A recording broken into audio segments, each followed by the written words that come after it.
मेरे ग्रैंडपा ने कहा था, कभी भी अपने अंदर के डीमन को बाहर मत निकलने देना, क्योंकि अगर एक बार तुम्हारे अंदर का डीमन तुम्हारे ऊपर हावी हो गया तो उसके बाद तुम कभी इंसान नहीं कहला पाओगे और जो जिंदगी अच्छाई के साथ भी गुजारी जा सकती है, बुरा होना जरूरी नहीं। लेकिन अगर देखा जाए तो मुझे सब में बहुत ज़्यादा मज़ा आ रहा है। जैसे जैसे यहाँ पर लोगों के गले काट रहे हैं, जैसे जैसे मुझे यहाँ पर ब्लड दिखाई दे रहा है, मुझे तो बहुत ज़्यादा मज़ा आ रहा है।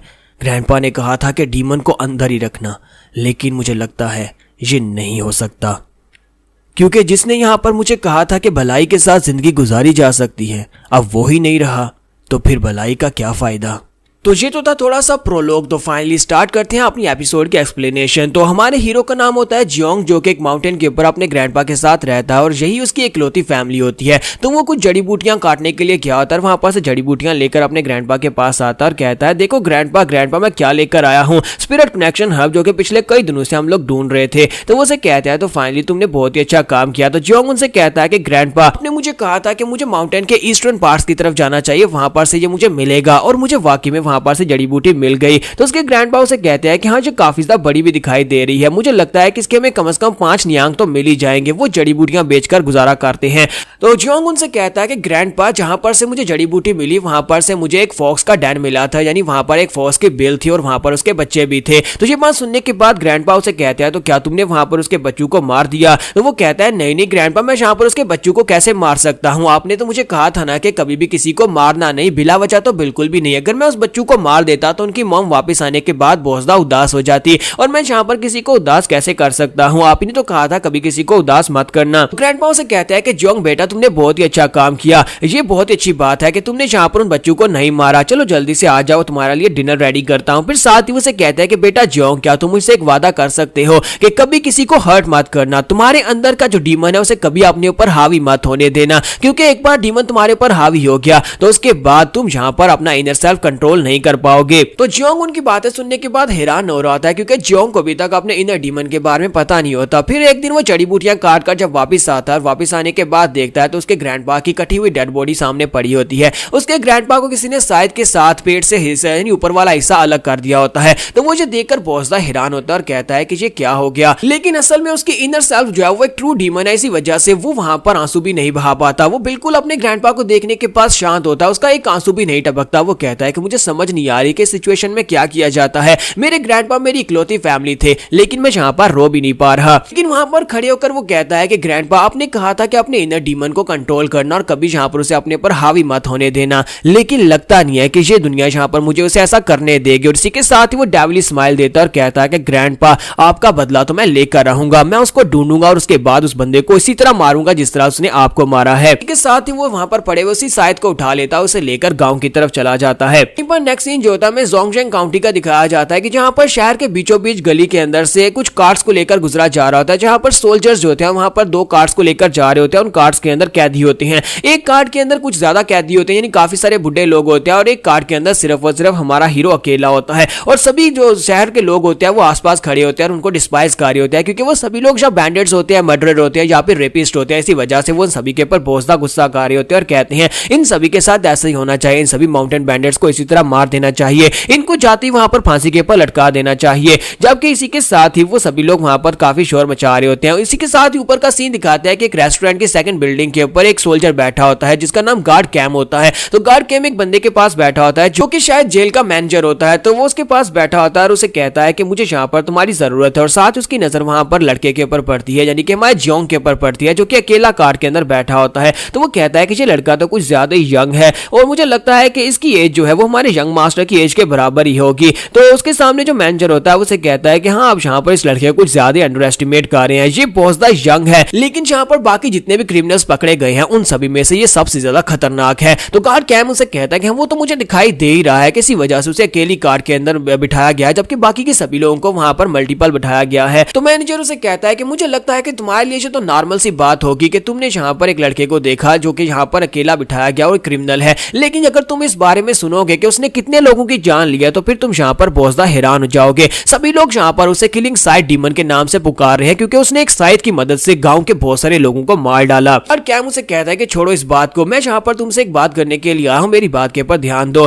तो मैनेजर उसे कहता है तो बताओ ना गार्ड कैम, तुम्हें यहाँ पर इस बार मुझसे क्या रिक्वेस्ट करनी है। तो वो कहता है कि मुझे यहाँ पर किसी की जरूरत है, मुझे एक क्रिमिनल की जरूरत है जो कि डेथ रो के ऊपर हो, यानी जिसे बहुत ही जल्दी सजाए मौत दी जाने वाली हो। मुझे एक ऐसा क्रिमिनल चाहिए जो कि हमारे यंग मास्टर की एज का ही हो। इसके साथ ही गार्ड कैम को वहां पर बाहर से पत्थर टकराने की आवाज आती है। वहां पर भीड़ में खड़ा हुआ कोई बंदा जो होता है वो जियोंग के सर में पत्थर दे मारता है। तो जियोंग को पत्थर लगता है लेकिन इसके बावजूद वो बिल्कुल शांत होता है, वो बिल्कुल भी चिल्लाता भी नहीं और ना ही वहां पर शोर मचाता है। तो ये देखने के बाद गार्ड कैम कहता है कि मुझे लगता है कि ये लड़का जो है ये बिल्कुल परफेक्ट है, ये तो यहाँ पर बिल्कुल कोई रिएक्शन भी नहीं दे रहा। और इसी के साथ ही जब वो उसका चेहरा देखते हैं तो वो और भी ज्यादा हैरान हो जाते हैं क्योंकि उसका चेहरा जो होता है वो उसके यंग मास्टर के साथ बिल्कुल सेम टू सेम मिलता जुलता होता है, दोनों की शक्लें सेम होती हैं। तो इसी के साथ ही गार्ड कैम उसे कहता है कि मुझे लगता है कि मुझे मेरा बंदा मिल गया है जो मुझे चाहिए था। और इसी के साथ ही गार्ड कैम जो होता है वहां पर ऊपर से सीढ़ियां उतरकर नीचे जाना स्टार्ट करता है, जबकि मैनेजर उसे कहता है कि यार तुम यहाँ पर मुझसे बताओ तो सही, अभी मैंने यहाँ पर तुम्हारी बात सुनी नहीं और तुम कह रहे हो कि तुम्हें तुम्हारा बंदा मिल भी गया है। तो गार्ड कैम जो होते हैं वहां पर से सीढ़ियां उतरकर नीचे आ जाते हैं और कार के पास से गुजर कर जाते हैं। वो कार के पास से गुजर कर जा रहे होते हैं और साथ ही हमारे जियोंग की तरफ देखकर आगे चले जाते हैं। और हमारा जियोंग जिसे अब यहाँ पर सजाए मौत दी गई है उसे यहाँ पर कल सुबह फांसी दे दी जाएगी और वो जेल की तरफ से लेकर जा रहे होते हैं। और इसी के साथ ही नेक्स्ट सीन जो होता है हमें गोल्डन जेल का दिखाया जाता है, जहां पर गोल्डन जेल हाल के अंदर प्रिजन होती है और वहां पर उसे बंद किया गया होता है और बाहर दो गार्ड्स खड़े होते हैं और अंदर उसके हाथों के ऊपर वहां पर चेन्स बांधी गई होती हैं। तो वो कहता है मुझे लगता है कि यहाँ पर मैं मरने वाला हूँ, लेकिन वो कमीना जो भी था उस कमीने ने यहाँ पर इतनी आसानी के साथ मुझे कैसे हरा दिया। तो यहाँ पर उसका मुकाबला एक कल्टीवेटर के साथ हुआ था, एक मार्शल आर्टिस्ट के साथ हुआ था जिसने उसे पकड़कर उसकी बॉडी के अंदर तलवार दंसा दी थी। एक कल्टीवेटर का वो एक बैक फ्लैश सीन दिखाता है जहां पर उसने उसे गले से पकड़ रखा था और उसे कहता है कि मैं यहाँ पर यही सोच रहा था कि कोई तो हमारा पीछा कर रहा है, तो मुझे ये नहीं पता था कि तुम्हारे जैसा एक कीड़ा जिसके पास मार्शल आर्ट्स के स्किल भी नहीं है वो हमारा पीछा कर रहा था। और इसी के साथ ही दिखाता है कि उसके चेहरे के ऊपर स्कार्स भी होते हैं। तो हमारा जियोंग जो होता है उसके चेहरे को अच्छे से याद कर लेता है, तो उसे लगता है कि शायद यही वो बंदा है जिसने उसके ग्रैंडपा को मारा होगा। जियोंग कहता है कि फाइनली मुझे वहां पर वो बंदा मिल गया था जिसने मेरे ग्रैंडपा को मारा और मैं वहां पर अपना बदला लेने के बहुत ज्यादा करीब पहुंच चुका था। लेकिन इससे पहले कि मैं उसके साथ कुछ कर पाता उस बंदे ने यहाँ पर बहुत ही अजीब तरीके से मुझे मेरी बॉडी के अंदर तलवार दंसाकर मुझे सबड्यू कर दिया। उसने वहां पर कुछ कहा था कि मेरे पास क्या नहीं है, मेरे पास मार्शल आर्ट्स नहीं है। ये मार्शल आर्ट्स क्या होती है मुझे तो इस बारे में कुछ भी नहीं पता। क्या मार्शल आर्ट्स होने से हम लोग स्ट्रांग हो जाते हैं? अगर मेरे पास यहाँ पर मार्शल आर्ट्स होती तो क्या मैं उस बंदे को मार सकता था और अपने ग्रैंडपा की मौत का बदला ले सकता था? काश मुझे यहाँ पर जिंदगी में एक दूसरा मौका मिल जाए। अगर मुझे यहाँ पर जिंदगी में दूसरा मौका मिला तो मैं मार्शल आर्ट सीखूंगा ताकि मैं भी यहाँ पर उसकी तरह स्ट्रांग बन सकूं और अगली बार जब वो मुझे मिलेगा मैं उसे मार डालूंगा। लेकिन साथ ही जियोंग कहता है कि मुझे सेकंड चांस कैसे मिल सकता है? मुझे सेकंड चांस नहीं मिलेगा क्योंकि मैं तो सुबह यहाँ पर मरने वाला हूँ, मुझे फांसी पर लटका दिया जाएगा। और साथ ही उसे वहां पर धुआं महसूस होता है, तो वो कहता है कि अचानक से धुआं कहां पर से आ रहा है। और इसी के साथ ही वो उसकी स्मेल को सूंघना स्टार्ट करता है क्योंकि सारी जिंदगी वो अपने ग्रैंडपा के साथ जड़ी बूटियां उखाड़ता रहा है, तो उसे यहाँ पर इनकी जड़ी बूटियों की स्मेल अच्छी तरह से पता होती है। तो वो कहता है कि इस तरह की जड़ी बूटियां तो एक स्पेशल पॉइजन बनाने के लिए यूज की जाती है, एक पॉइजनस स्मोक जो कि यहाँ पर बेहोश करने के लिए यूज किया जाता है। लेकिन इतनी सारी जड़ी बूटियां और इंग्रेडिएंट्स खाने के बाद अब उसके ऊपर इन सभी चीजों का असर नहीं होता। तो वो कहता है लगता है कोई तो है जो यहाँ पर इन सभी गार्ड्स को बेहोश करना चाहता है और मुझे भी। और इसी के साथ ही वो अपनी आंखें बंद करके वहीं पर बैठ जाता है क्योंकि गार्ड्स वहां पर बेहोश हो चुके होते हैं। गार्ड्स के सो जाने के बाद हमारा जियोंग जो होता है वहीं पर अपनी आंखें बंद कर लेता है। थोड़ी देर के बाद दरवाजा खुलता है, गार्ड कैम वहां पर अंदर आता है। अंदर आने के बाद उसके सामने आता है और अपना हाथ आगे बढ़ाकर जैसे उसे वहां पर से उठाने लगता है उसकी चेन्स भी खोल देता है। तो जैसे वो उसकी तरफ देखता है तो उसकी आंखें खुली होती हैं और वो जाग जाता है। गार्ड कैम भी इस बात से काफी ज्यादा हैरान होता है और कहता है कि ये क्या तुम अभी तक बेहोश नहीं हुए? और इसी के साथ ही हमारा जियोंग उसके ऊपर अटैक कर देता है ताकि वहां पर से भाग कर जा सके। वो उसे धक्का देकर बड़ी तेजी के साथ वहां पर से भागने की कोशिश करता है। जियोंग कहता है कि मुझे नहीं पता कि यहाँ पर क्या हो रहा है, लेकिन मुझे लगता है कि ये मेरा वो दूसरा मौका है। अब मैं यहाँ पर से आजाद हो जाऊंगा, मैं यहाँ पर से निकल कर जाऊंगा, जाकर मार्शल आर्ट सीखूंगा और उसके बाद मैं जाकर उस कातिल को ढूंढूंगा और अपने ग्रैंडपा की मौत का बदला लूंगा। क्या हमारा जियोंग यहाँ पर से निकल कर जा पाएगा या फिर यहाँ पर कुछ और होने वाला है? और जो होने वाला है वो बहुत ज्यादा इंटरेस्टिंग होने वाला है और आपको वो सीन बहुत ज्यादा मजे का लगेगा। तो आप लोग यहाँ पर नेक्स्ट एपिसोड का वेट करें और वीडियो को लाइक करना मत भूलिएगा। कमेंट्स मैंने इस वीडियो के ऑफ कर दिए हैं कि ये वाली सीरीज जो है सोलो लेवलिंग के स्टूडियो यानी कि रेडी स्टूडियो वालों ने बनाई है और मेरा एक पहला चैनल पिकफ्लिक्स जो था वो रेडी स्टूडियो की स्ट्राइक्स की वजह से ही उड़ा था। मैं यहाँ पर ज्यादा रिस्क नहीं लूंगा, तो आप लोग लाइक करके ही काम चला लें। Thank you. तो गाइस कैसे हैं आप सब लोग। ट्रू डीमन के एपिसोड 02 के साथ हाजिर होकर आपने पहली एपिसोड देखने के बाद मेरे चैनल के ऊपर नए आए हैं तो जल्दी से चैनल को सब्सक्राइब कर दे क्योंकि बाकी की सारी एपिसोड्स भी आने वाली हैं और वीडियो को लाइक करना मत भूलिएगा। Thank you. लास्ट एपिसोड के एंड पे हमने देखा था कि हमारा जियोंग उसे एक मौके की तलाश थी और एक मौका उसके पास आ जाता है जहां पर गार्ड कैम जो होता है आकर उसे उठाता है और उसकी चेन्स को खोलता है जिससे वो वहां पर से भागने की कोशिश करता है। जियोंग जैसे वहां पर से भागकर जा रहा था इसी के साथ ही गार्ड कैम जो होता है उसके पीछे से कमर के ऊपर उसके प्रेशर पॉइंट्स को दबा देता है। तो वो उसे कहता है कि मैं तुम्हारे प्रेशर पॉइंट्स को दबा दिया, अब तुम जहां पर से अपनी बॉडी को मूव नहीं कर पाओगे। और जहां पर फिर से मार्शल आर्ट्स ही आ जाती है। तो जियोंग कहता है कि ये क्या, इस बंदे ने जहां पर क्या इस्तेमाल किया, क्या जहां पर ये मार्शल आर्ट्स यूज कर रहा है, क्या यही मार्शल आर्ट्स है, क्या मार्शल आर्ट्स इतनी पावरफुल होती है। और साथ ही हमारा गार्ड कैम जो होता है उसे उठाकर पीछे वाली दीवार के साथ पटकता है। तो वो कहता है कि मार्शल आर्टिस्ट, मुझे एक मार्शल आर्टिस्ट बनना है। साथ ही वो कहता है कहीं ऐसा तो नहीं है कि ये वो बंदा है जिसने मेरे ग्रैंडफादर को मारा है, क्योंकि अभी तक हमारे जियोंग को ये नहीं पता कि उसके ग्रैंडफादर को मारा किसने है। वो पहले स्कार वाले बंदे को समझ रहा था कि उसने उसके ग्रैंडफादर को मारा, अब जहां पर गार्ड कैम को समझ रहा होता है। फिर साथ ही वो कहता है लेकिन इसकी शक्ल उस बंदे से मिलती है, लेकिन उस बंदे के चेहरे के ऊपर स्कार से यानी कि उसके चेहरे के ऊपर लाइनें बनी हुई थी, जख्मों के निशान थे, ये वो बंदा नहीं हो सकता। और इसी के साथ ही वहां पर यंग मास्टर भी अंदर एंट्री मारता है और कहता है कि गार्ड कैम क्या ये वाकई में वही है। तो गार्ड कैम उसे कहता है हाँ यंग मास्टर ये वही है जिसके बारे में मैंने आपसे कहा था, लेकिन आपको बाहर वेट करना चाहिए था। यंग मास्टर उसे कहता है कि मैं बाहर खड़े खड़े बोर हो गया था और मैं जहां पर आकर देखना चाहता था, जो बंदा जहां पर मेरा सब्स्टिट्यूट बनने वाला है मैं कम से कम उसको एक बार तो देख ही सकता हूं। तो गार्ड कैम उसे कहता है कि चलो जल्दी से उठाकर इसे खड़ा करो और साथ ही चेहरे के ऊपर से बाल हटाओ ताकि मैं इसका चेहरा ठीक से देख सकूं। इसी के साथ ही गार्ड कैम जो होता है वो आगे बढ़ता है, जाकर हमारे जियोंग को उठाकर बिठा देता है और उसके चेहरे से बाल हटाता है। तो दूसरी तरफ दिखाता है कि यंग मास्टर जो होता है वो भी अपने चेहरे के ऊपर से मखोटा हटाता है और सामने की तरफ देखता है और कहता है परफेक्ट, जी तो बिल्कुल परफेक्ट है, हम लोग बस यहाँ पर एक डबल ढूंढ रहे थे और तुमने तो यहाँ पर परफेक्ट डबल ढूंढ दिया। हमारा जियोंग भी उस लड़के को देखकर काफी हैरान होता है। तो उसके सामने जो लड़का बैठा होता है वो मॉक फैमिली का थर्ड यंग मास्टर होता है। तो यंग मास्टर मॉक कहता है कि क्या तुम्हें लगता है कि मेरी किस्मत में इससे ज्यादा कुछ अच्छा हो सकता है, मुझे लगता है कि हीवंस भी इस वक्त मेरा साथ दे रही हैं, इसी वजह से यहाँ पर मुझे सेम टू सेम अपने जैसा एक बंदा मिल गया है। तुम्हारे जियोंग को उन दोनों की कोई भी बात समझ नहीं आ रही होती कि वो लोग यहाँ पर आपस में क्या डिस्कस कर रहे हैं। तो इसी के साथ यंग मास्टर मॉक उसे कहता है कि मैंने सुना है कि तुम यहाँ पर मरने वाले हो क्योंकि तुमने किसी का मर्डर किया और कल सुबह तुम्हें फांसी दे दी जाएगी। जियोंग उसे कहता है कि हाँ सुबह मुझे सजाए मौत दे दी जाएगी। तो इसी के साथ ही यंग मास्टर मॉक उसे कहता है कि लाइफ तो बहुत ज्यादा अनफेयर है, हम दोनों का चेहरा सेम टू सेम है,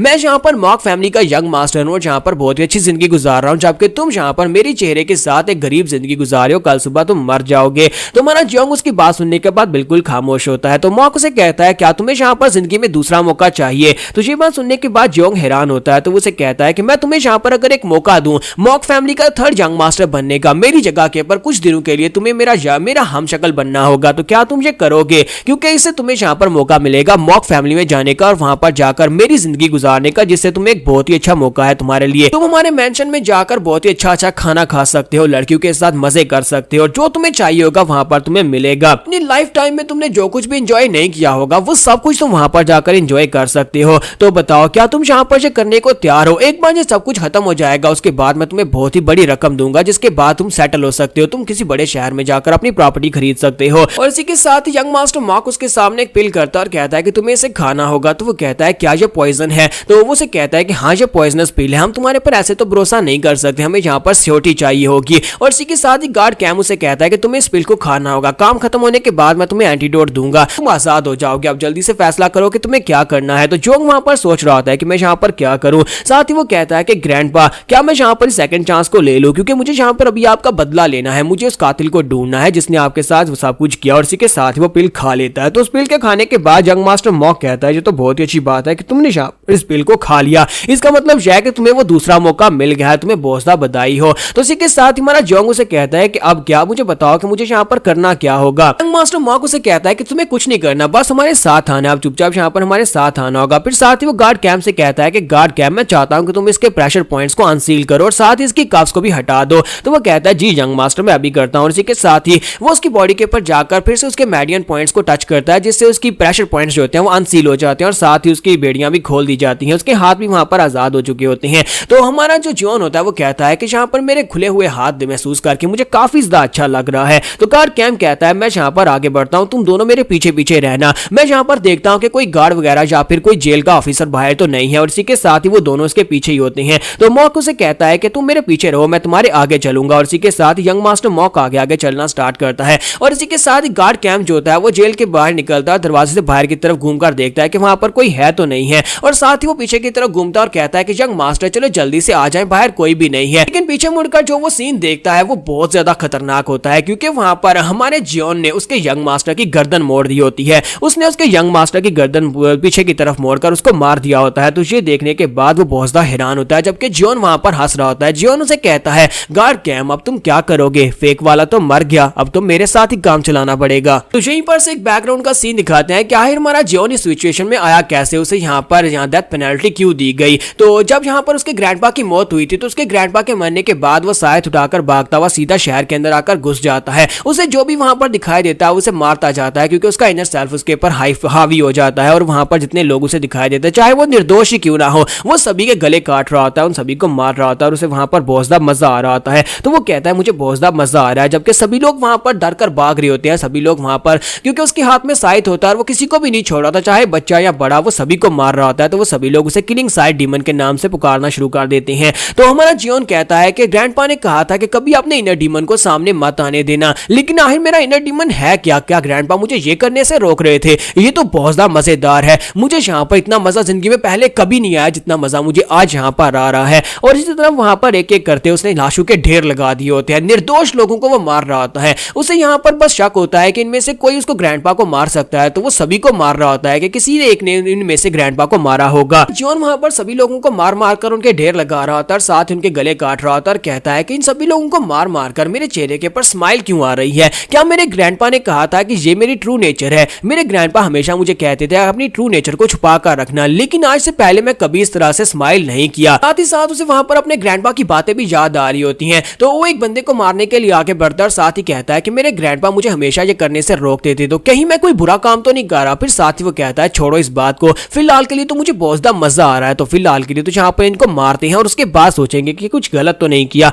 लेकिन जैसे वो उस बंदे को मारने लगता है उसे एक जबरदस्त किक पड़ती है। तो वहां पर एक मार्शल आर्टिस्ट उसे एक जबरदस्त किक मारता है, जिससे वो पीछे जाकर दीवार के साथ टकराता है। दीवार के साथ टकराने के साथ ही जब वो उठकर सामने की तरफ देखता है तो उसके सामने एक मार्शल आर्टिस्ट खड़ा होता है। वो अपनी तलवार निकालता और कहता है कि बड़ी कमाल की बात है कि तुम अभी तक जिंदा हो, हालांकि मेरी किक खाने के बाद अच्छे अच्छे जो होते हैं वो बेहोश हो जाते हैं या मर जाते हैं। तो हमारा जियोन उठकर खड़ा हो जाता है और कहता है कि ये कमीना, इसे देखकर लगता है ये बहुत ज्यादा खतरनाक है। तो वो मास्टर जो होता है वो अपनी तलवार निकाल लेता है और उसे कहता है कि लड़के, लगता नहीं है कि तुमने अभी तक यहाँ पर मार्शल आर्ट्स को सीखा होगा, लगता नहीं है तुम्हारे पास मार्शल आर्ट्स के कोई स्किल है। और वो बड़ी तेजी के साथ एक स्पेशल शैडो स्किल को यूज करते हुए उसके सामने आ जाता है। तो हमारा जियोन इस बात से काफी हैरान होता है, कहता है कि ये क्या, ये वहां पर खड़ा था, मेरे सामने कैसे आ गया? क्योंकि उसे मार्शल आर्ट्स के बारे में अभी कुछ भी नहीं पता, इसी वजह से उसे बिल्कुल समझ नहीं आ रही होती। और वो मास्टर जो होता है उसे गले से पकड़ लेता है, उसे ऊपर उठाता है और उसे कहता है अब तुम्हारे यहाँ पर जिंदा रखने का कोई फायदा नहीं है, क्योंकि तुमने इतनी कम उम्र में बिना मार्शल आर्ट्स के टैलेंट के यहाँ पर इतने सारे लोगों की जान ले ली, तो कल को बड़े होकर तुम हमारे लिए खतरा बन सकते हो, और ऊपर से तुम यहाँ पर हमारा पीछा भी कर रहे थे।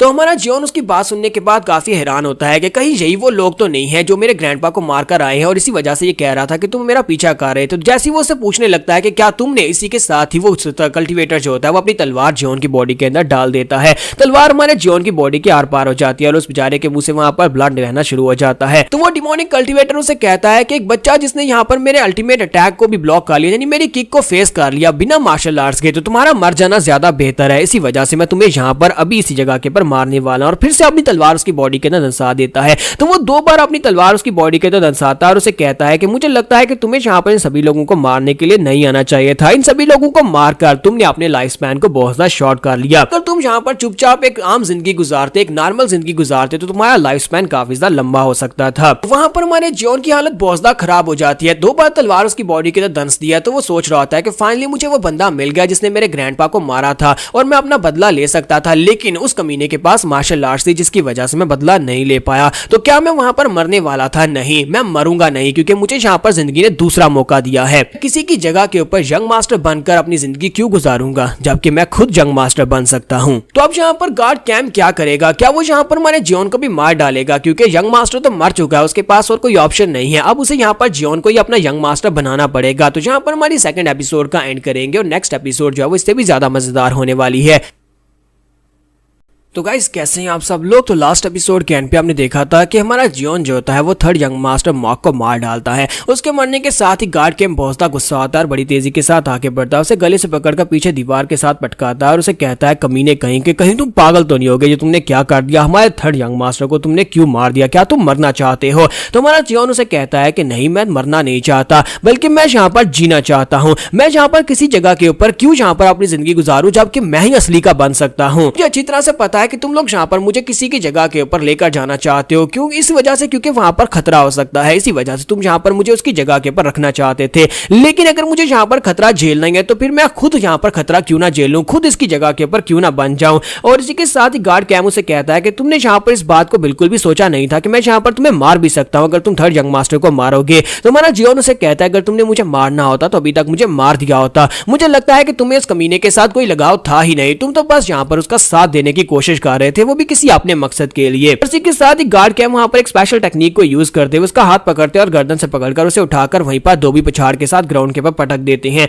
और गार्ड कैम उसे वहां पर नीचे गिराने के बाद उसे उल्टा करके उसकी गर्दन के ऊपर अपना हाथ रखते हैं और उसे नीचे दबा रहे होते हैं और साथ ही अपना नाइफ निकालकर उसे कहता है अब तुम यहाँ पर मरने वाले हो, तुम्हें क्या लगा था कि मैं यहाँ पर तुम्हें नहीं मारूंगा। जबकि वो उसे कहता है गार्ड कैम क्या तुम्हें वाकई में लगता है कि ये जरूरी है, तुम्हारा थर्ड यंग मास्टर तो मर चुका है, तो तुम तो यहाँ पर मेरे साथ भी काम चला सकते हो ना, तुम्हारा जो काम था वो मैं भी कर सकता हूँ, तो फिर क्यों ना हम दोनों यहाँ पर आपस में डिसाइड कर ले। वैसे भी मैं यहाँ पर तुम्हारी इस पॉइजनस पिल को खा चुका हूँ, यानी कि मैं तुम्हारे हर एक ऑर्डर्स को फॉलो कर सकता हूँ। एक थर्ड यंग मास्टर बनने के बाद मैं तुम्हारा परफेक्ट पपेट बन सकता हूँ, तुम जो भी मुझे करने का कहोगे मैं वो कर सकता हूँ। तुम्हारे पास यहाँ पर और कोई चॉइस नहीं है और मेरे पास भी तुम्हारे ऑर्डर्स को फॉलो करने के अलावा कोई चॉइस नहीं है। तुम्हारे पास एक बहुत ही अच्छी अपॉर्चुनिटी है। इस वक्त मैं यहाँ पर उस मैनर के अंदर तुम्हारा यंग मास्टर एक बहुत ही अच्छा डॉग बन सकता हूँ, तुम जरा सोच कर देखो। गार्ड कैमू से कहता है तुम यहाँ पर ये चाहते हो कि मैं अपने मैनर मास्टर्स को धोखा दूं, मैं अपने थर्ड यंग मास्टर को धोखा दूं। पता भी है कि मैं थर्ड यंग मास्टर का साथ क्यों दे रहा था और यहाँ पर से उसका डबल गैंगर लेने के लिए क्यों आया था। तुम्हारा जियोन जो होता है आगे से खामोश होता है लेकिन वहां पर अपनी डेविलिश स्माइल दे रहा होता है। तो इसी के साथ ही गार्ड कैम होता है वो कहता है कि मुझे लगता है कि तुम ऐसे तो नहीं मानने वाले,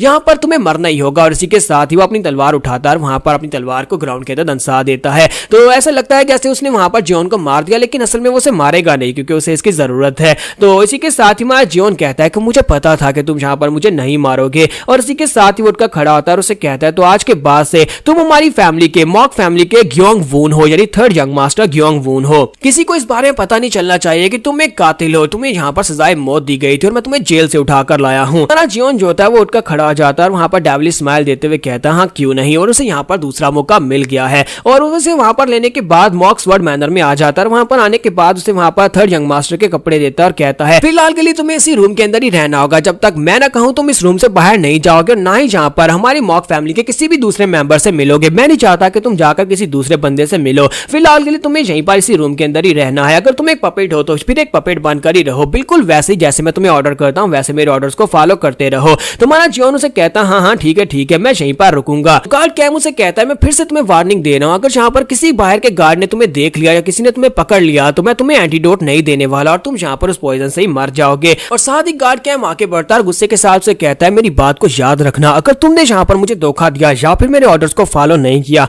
तो फिर मैं तुम्हें मार डालूंगा। उसे कहता है हाँ क्यों नहीं सर, मैं यहाँ पर आपके सभी ऑर्डर्स को फॉलो करूंगा। और इसी के साथ वो अपने पास से पिल निकालता है और उसे कहता है कि ये लो, ये पिल एक न्यूट्रलाइजर है, तुम्हें हर 24 घंटे के बाद इस पिल की जरूरत पड़ेगी क्योंकि तुम्हारी बॉडी के अंदर जो पॉइजन है उसको न्यूट्रलाइज करने के लिए इस पिल की जरूरत पड़ती है। इसी वजह से हर 24 घंटे के बाद मैं यहाँ पर तुम्हें पिल देने के लिए आऊंगा। इसके साथ ही गार्ड कैम उसे पिल देकर चला जाता है जबकि जॉन बैल्कनी में बैठा होता है, वो पिल खा रहा था। साथ ही कहता है मैं तो बहुत ज्यादा लकी हूँ, मैं मरने वाला था लेकिन मैं जिंदा बच गया। उस कल्टीवेटर ने 2 बार मेरी बॉडी के अंदर तलवार मारी थी लेकिन उसके बाद में बच गया। अब जबकि मुझे यहाँ पर दूसरी लाइफ मिली है तो क्या मैं यहाँ पर मार्शल आर्ट्स को परस्यू करूं, मुझे यहाँ पर मार्शल आर्ट सीखनी चाहिए क्योंकि मुझे बदला भी तो लेना है। फिर साथ ही वो साइड की तरफ देखता है, कहता है कि इस वक्त मैं एक ऐसी फैमिली के अंदर हूँ जिसे स्वॉर्ड फैमिली कहते हैं, मॉक द स्वॉर्ड फैमिली, जो कि एक मार्शल आर्ट्स की फैमिली है। अगर मैं यहाँ पर से मार्शल आर्ट सीख लेता हूँ तो फिर मैं बदला ले पाऊंगा। और इसी के साथ ही वो कहता है कि वो कमीना जिसने मुझे भी मारने की कोशिश की उस कमीने को मैं मैं ढूंढ निकालूंगा, चाहे वो जमीन की गहराई में क्यों ना चला गया, मैं वहां पर से जाकर उसे निकालूंगा और बिल्कुल वैसे ही मारूंगा जैसे उसने मेरे ग्रैंडपा को मारा था। मैं उसकी बॉडी के भी 2 टुकड़े करने वाला हूं। तो इसी के साथ नेक्स्ट सीन अगले दिन का दिखाया जाता है कि हमारा जियोन जो होता है टेबल के ऊपर बैठा खाना खा रहा होता है, साथ ही सोच रहा होता है कि मैं यहाँ पर जिंदा बच गया, मुझे दूसरा मौका मिल गया और मैं मार्शल आर्ट्स भी सीख सकता हूँ,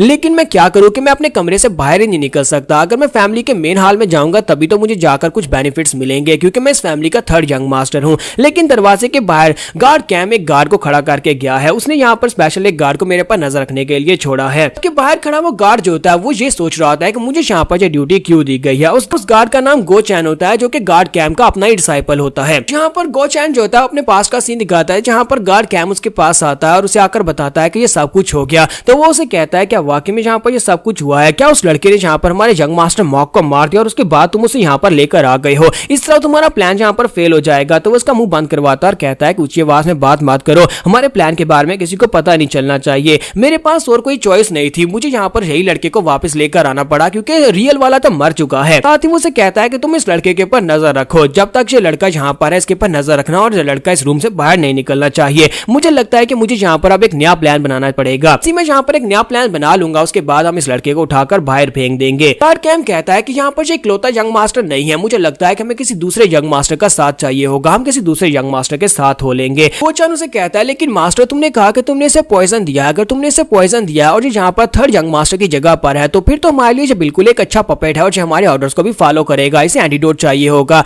तो गार्ड कैम उसे कहता है नहीं, इस लड़के की नेचर में झुकना बिल्कुल भी नहीं है, ये पुष्पा की तरह है, झुकेगा नहीं, इसी वजह से हम लोग जो है इसको कंट्रोल नहीं कर सकते। मैंने इसे देख लिया है, ये लड़का कंट्रोल नहीं किया जा सकता। अगर ये लड़का वहां पर मेरी मौजूदगी में 3rd यंग मास्टर को मार सकता है तो फिर सोचो जरा, अगर इसे यहाँ पर इस फैमिली का 3rd यंग मास्टर बना दिया जाता है तो फिर ये यहाँ पर किसी को भी बड़ी आसानी से मार सकता है। ये लड़का बहुत ज्यादा खतरनाक है और हमें इसके ऊपर नजर रखनी पड़ेगी। अगर इस लड़के को यहाँ पर हमने यूज किया तो फिर हमारे लिए ही मुश्किल हो जाएगी। इसी वजह से मैं जल्दी से जल्दी जाकर किसी दूसरे यंग मास्टर के साथ साइड होने की कोशिश करता हूँ और तुम्हें इस लड़के के ऊपर नजर रखनी होगी। और इसी के साथ ही गोचान जो होता है वो दरवाजे के सामने खड़ा होता है और कहता है पता नहीं मास्टर को यहाँ पर इस लड़के से इतना डर क्यों लग रहा है, ये लड़का इतना खतरनाक और डेंजरस कैसे हो सकता है, जबकि इस लड़के ने ना तो अभी तक मार्शल आर्ट्स को सीखा और ना ही इस लड़के के पास यहाँ पर इतनी पावर है कि वो हमारे खिलाफ जा सके, क्योंकि इसकी बॉडी के अंदर हमारा दिया हुआ पॉइजन है। और इसी के साथ अंदर का सीन दिखाता है कि हमारा जियोंग वहां पर बैठा बैठा अपना दिमाग यूज कर रहा था और कहता है कि मुझे समझ नहीं आ रही कि यहाँ पर गार्ड कैम ने मुझे इस रूम के अंदर लाकर बंद क्यों कर दिया। उसने मुझे अपना प्लान भी नहीं बताया कि आखिर वो यहाँ पर 3rd यंग मास्टर का डबल गैंगर क्यों चाहते थे। तो इसी के साथ ही थोड़ी देर वहां पर सोचने के बाद वो कहता है मुझे लगता है कि यहाँ पर ये लोग कुछ ना कुछ खिचड़ी जरूर पका रहे हैं। गार्ड कैम यहाँ पर उस 3rd यंग मास्टर की जगह के ऊपर उन्हें एक बंदा चाहिए था, मुझे लगता है कि वो यहाँ पर उस बंदे को मरवा देंगे और उसके बाद असली वाले को यहाँ पर यंग मास्टर बना दिया जाएगा। हो सकता है कि यहाँ पर कोई फैमिली स्ट्रगल चल रही हो जिसकी वजह से ये सब कुछ हो रहा है। तो हमारा जियोंग जो होता है फाइनली वहां पर एक डिसीजन के ऊपर पहुंचता है और कहता है कि मुझे लगता है कि वो लोग यहाँ पर मुझे इस बारे में कुछ भी नहीं बताएंगे। हो सकता है कि उन्हें यहाँ पर मुझसे खतरा महसूस हो रहा है, वो यहाँ पर से मुझे निकालना चाहते हैं और वो यहाँ पर किसी दूसरे की साइड लेना चाहते हैं, क्योंकि अगर मैं 3rd यंग मास्टर हूँ तो यहाँ पर 1st और 2nd यंग मास्टर भी तो होंगे। इसके साथ ही बाहर का सीन दिखाता है कि गोचान को वहां पर रात के वक्त नींद आ रही होती है। तो हमारा जो जियोन होता है वो इस वक्त दरवाजा खोलकर बाहर आ जाता है। जैसे वो बाहर निकलता है तो वो उसे कहता है लड़के तुम कहां पर जा रहे हो, क्या तुम्हें बाथरूम जाना है। तो वो कहता है नहीं मुझे बाथरूम नहीं जाना, मुझे फ्रेश एयर चाहिए, इसी वजह से मैं बाहर आया और साथ ही मुझे तुमसे एक सवाल भी पूछना है, तुम यहाँ पर मेरे साथ आ सकते हो, हम दोनों बाहर चलते हैं और जाकर बातें करते हैं। जबकि इसी के साथ ही गोचान उसे कहता है कि बकवास बंद करो, जल्दी से वापस अंदर चले जाओ, क्योंकि अगर यहाँ पर तुम वापस अंदर नहीं जाओगे तो मैं तुम्हें बुरी तरह से पीटने वाला हूँ। तो जियोन उसे कहता है कि तुम्हारा नाम गोचाना है ना, तुम्हारा नाम गोचानी है, ये हम दोनों का सीक्रेट रहेगा, किसी को इस बारे में पता नहीं चलेगा, मैं भी गार्ड कैम को इस बारे में नहीं बताऊंगा। लेकिन गोचान उसे कॉलर से पकड़ता और उसे पीछे दीवार के साथ पटकाता और उसे कहता है अपनी बकवास बंद करो, शायद तुम इस बार में भूल रहे हो कि तुम्हें कहां से उठाकर लाए हैं, इसलिए चुपचाप वापस से अंदर चले जाओ। जबकि हमारा जियोन जो होता है अपना हाथ उसके कंधे के ऊपर रखता है और साथ उसका बाजू पकड़ता है, सेम उसी टेक्निक को यूज करता है जिस टेक्निक को मास्टर कैम ने उसके ऊपर यूज किया था। वो उसके साथ धोबी पिछाड़ उठाकर उसे वहां पर ग्राउंड के ऊपर पटक देता है। जैसे वो उसे ग्राउंड के ऊपर पटकता है और साथ ही उसकी कमर के ऊपर चढ़कर बैठ जाता है और उसकी कमर के ऊपर प्रेशर पॉइंट्स को दबाना स्टार्ट करता है, लेकिन वो ठीक से प्रेशर पॉइंट्स को दबा नहीं पाता। तो इस बात से गार्ड जो होता है वो काफी ज्यादा हैरान होता है और कहता है कि ये लड़का यहाँ पर कर क्या रहा है, क्या ये लड़का मेरे प्रेशर पॉइंट्स को दबाने की कोशिश कर रहा है। जबकि हमारा जियोन ऊपर बैठा सोच रहा होता है कि ये क्या, ये मूव कैसे कर रहा है। मुझे लगता था मैंने यहाँ पर सेम टू सेम वैसे ही कॉपी किया जैसे गार्ड कैम ने मुझे वहां पर प्रेशर पॉइंट्स को सील किया था, मैंने वहीं पर हिट किया था, लगता है मैंने गलत हिट किया है।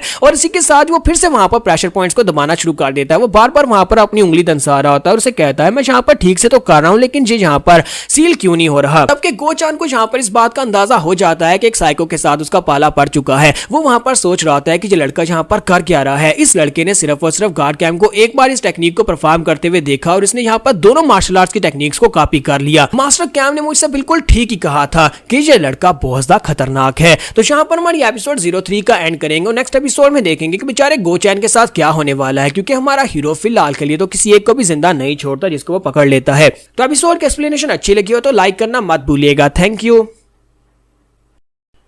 तो गाइस कैसे हैं आप सब लोग। ट्रू डीमन के एपिसोड 04 के साथ हाजिर हूं। तो लास्ट एपिसोड के एंड पे हमने देखा था कि जहां पर हमारा जियोंग जो होता है वो गार्ड को नीचे गिरा लेता है। गोचान को नीचे गिराने के बाद वो उसकी बॉडी के ऊपर सीलिंग प्रेशर पॉइंट्स को दबाना स्टार्ट करता है ताकि वो उसकी बॉडी को सील कर सके, लेकिन वो ठीक तरह से परफॉर्म नहीं कर पा रहा था। और गोचान इस बात से बहुत ज्यादा घबरा जाता है और कहता है कि ये बंदा वाकई बहुत ज्यादा डेंजरस है। और इसी के साथ ही गोचान उसे कहता है कि बेवकूफ बच्चे, शायद तुम यहाँ पर इस बार में भूल रहे हो कि तुम्हारी बॉडी के अंदर हमारा दिया हुआ पॉइजन है और तुम्हें हमारी एंटीडोट की जरूरत है। और इसी के साथ ही वो उसे कहता है कि अगर तुम्हें यहाँ पर उस पॉइजन का एंटीडोट नहीं मिलेगा तो फिर तुम यहाँ पर बहुत ही दर्दनाक मौत मरने वाले हो, क्योंकि उसको हर 24 घंटे के बाद न्यूट्रलाइज करने की जरूरत पड़ती है। वो पॉइजन का एंटीडोट अगर हम तुम्हें नहीं देंगे तो तुम यहाँ पर पूरी बॉडी से तुम्हारा ब्लड निकलेगा और फिर तुम मर जाओगे। तो इसी के साथ ही हमारा गोचान जो होता है उसका मुंह पकड़ता है और उसका मुंह बंद करवाते हुए कहता है कि अपनी बकवास बंद करो, तुम यहाँ पर कौन से पॉइजन की बात कर रहे हो। और साथ ही वो अपनी उंगली के ऊपर बाइट लगाता है और अपना ब्लड निकालकर उसके मुंह के अंदर डाल देता है और कहता है मैं यहाँ पर तुम्हें इस बारे में बताना तो भूल ही गया था कि मैं बचपन से यहाँ पर बहुत सारी जड़ी बूटियों के अंदर रहा हूँ,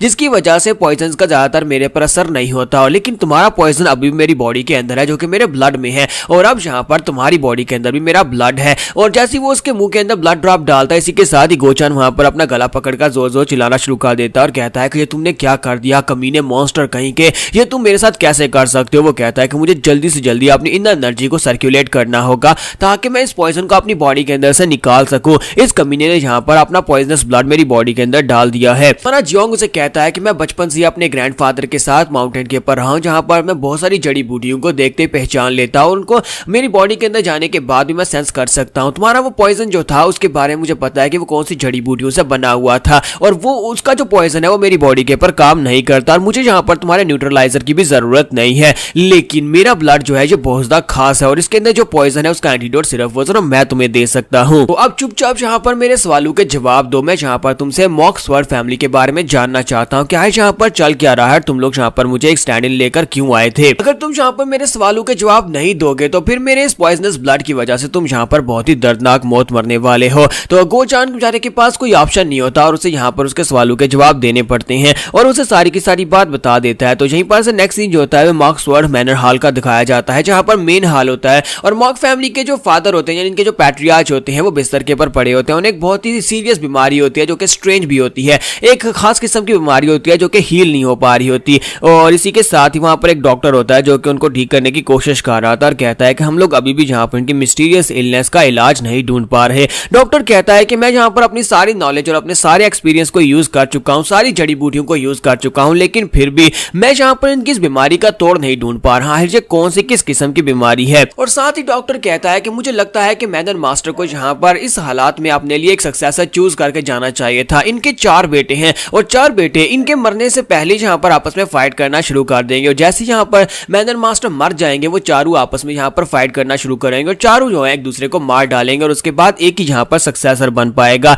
लेकिन तब तक यहाँ पर फैमिली के बहुत सारे लोग इस सारी सत्ता को हासिल करने के चक्कर में एक दूसरे को मरवा देंगे, यानी कि हमारी इस मॉक फैमिली के अंदर बहुत कुछ बुरा होने वाला है, काफी सारे लोग मरने वाले हैं। अगर यहाँ पर मैनर मास्टर मर जाते हैं तो फिर यहाँ पर और भी बहुत सारे लोग मरने वाले हैं। स्पेशली यहाँ पर इसका जो पहला बेटा है उसकी माँ जो है, जो कि इसकी पहली बीवी है, वो एक बहुत ही कमीनी और घटिया औरत है जो कि यहाँ पर मैनर मास्टर को बिल्कुल भी जिंदा नहीं देखना चाहती, क्योंकि वो चाहती है कि उसका बेटा यहाँ पर नया पैट्रियार्च बन जाए। और इसी के साथ उसकी पहली बेटी सियोक जो होती है वहां पर आ जाती है और आने के बाद कहती है डॉक्टर मेरे हस्बैंड की क्या हालत है। तो डॉक्टर जो होता है उसके सामने सर झुकाता है और उसे वहां पर रिस्पेक्ट देता है, लेकिन सियोक उसे कहती है कि मैं यहाँ पर तुमसे क्या पूछ रही हूँ, मेरे हस्बैंड की क्या हालत है, क्या कोई बेहतरी दिखाई दे रही है। तो डॉक्टर कहता है कि नहीं, मैं चाहे यहाँ पर कितनी कोशिश क्यों ना कर लूं, मेरी मेडिसिन इनके पर काम नहीं कर रही और मैं यहाँ पर इनको ठीक नहीं कर पा रहा। तो लेडी सियोक उसे कहती है तो ये तो मुझे एक्सपेक्ट था ही, इसी वजह से मैं यहाँ पर अपने लिए एक शामन को लेकर आई हूँ, हमारे पास इसके अलावा और कोई भी ऑप्शन नहीं बचा। मुझे लगता है कि इनकी बॉडी के ऊपर किसी ईवल ने पोजेस कर लिया है, किसी ईवल स्पिरिट ने,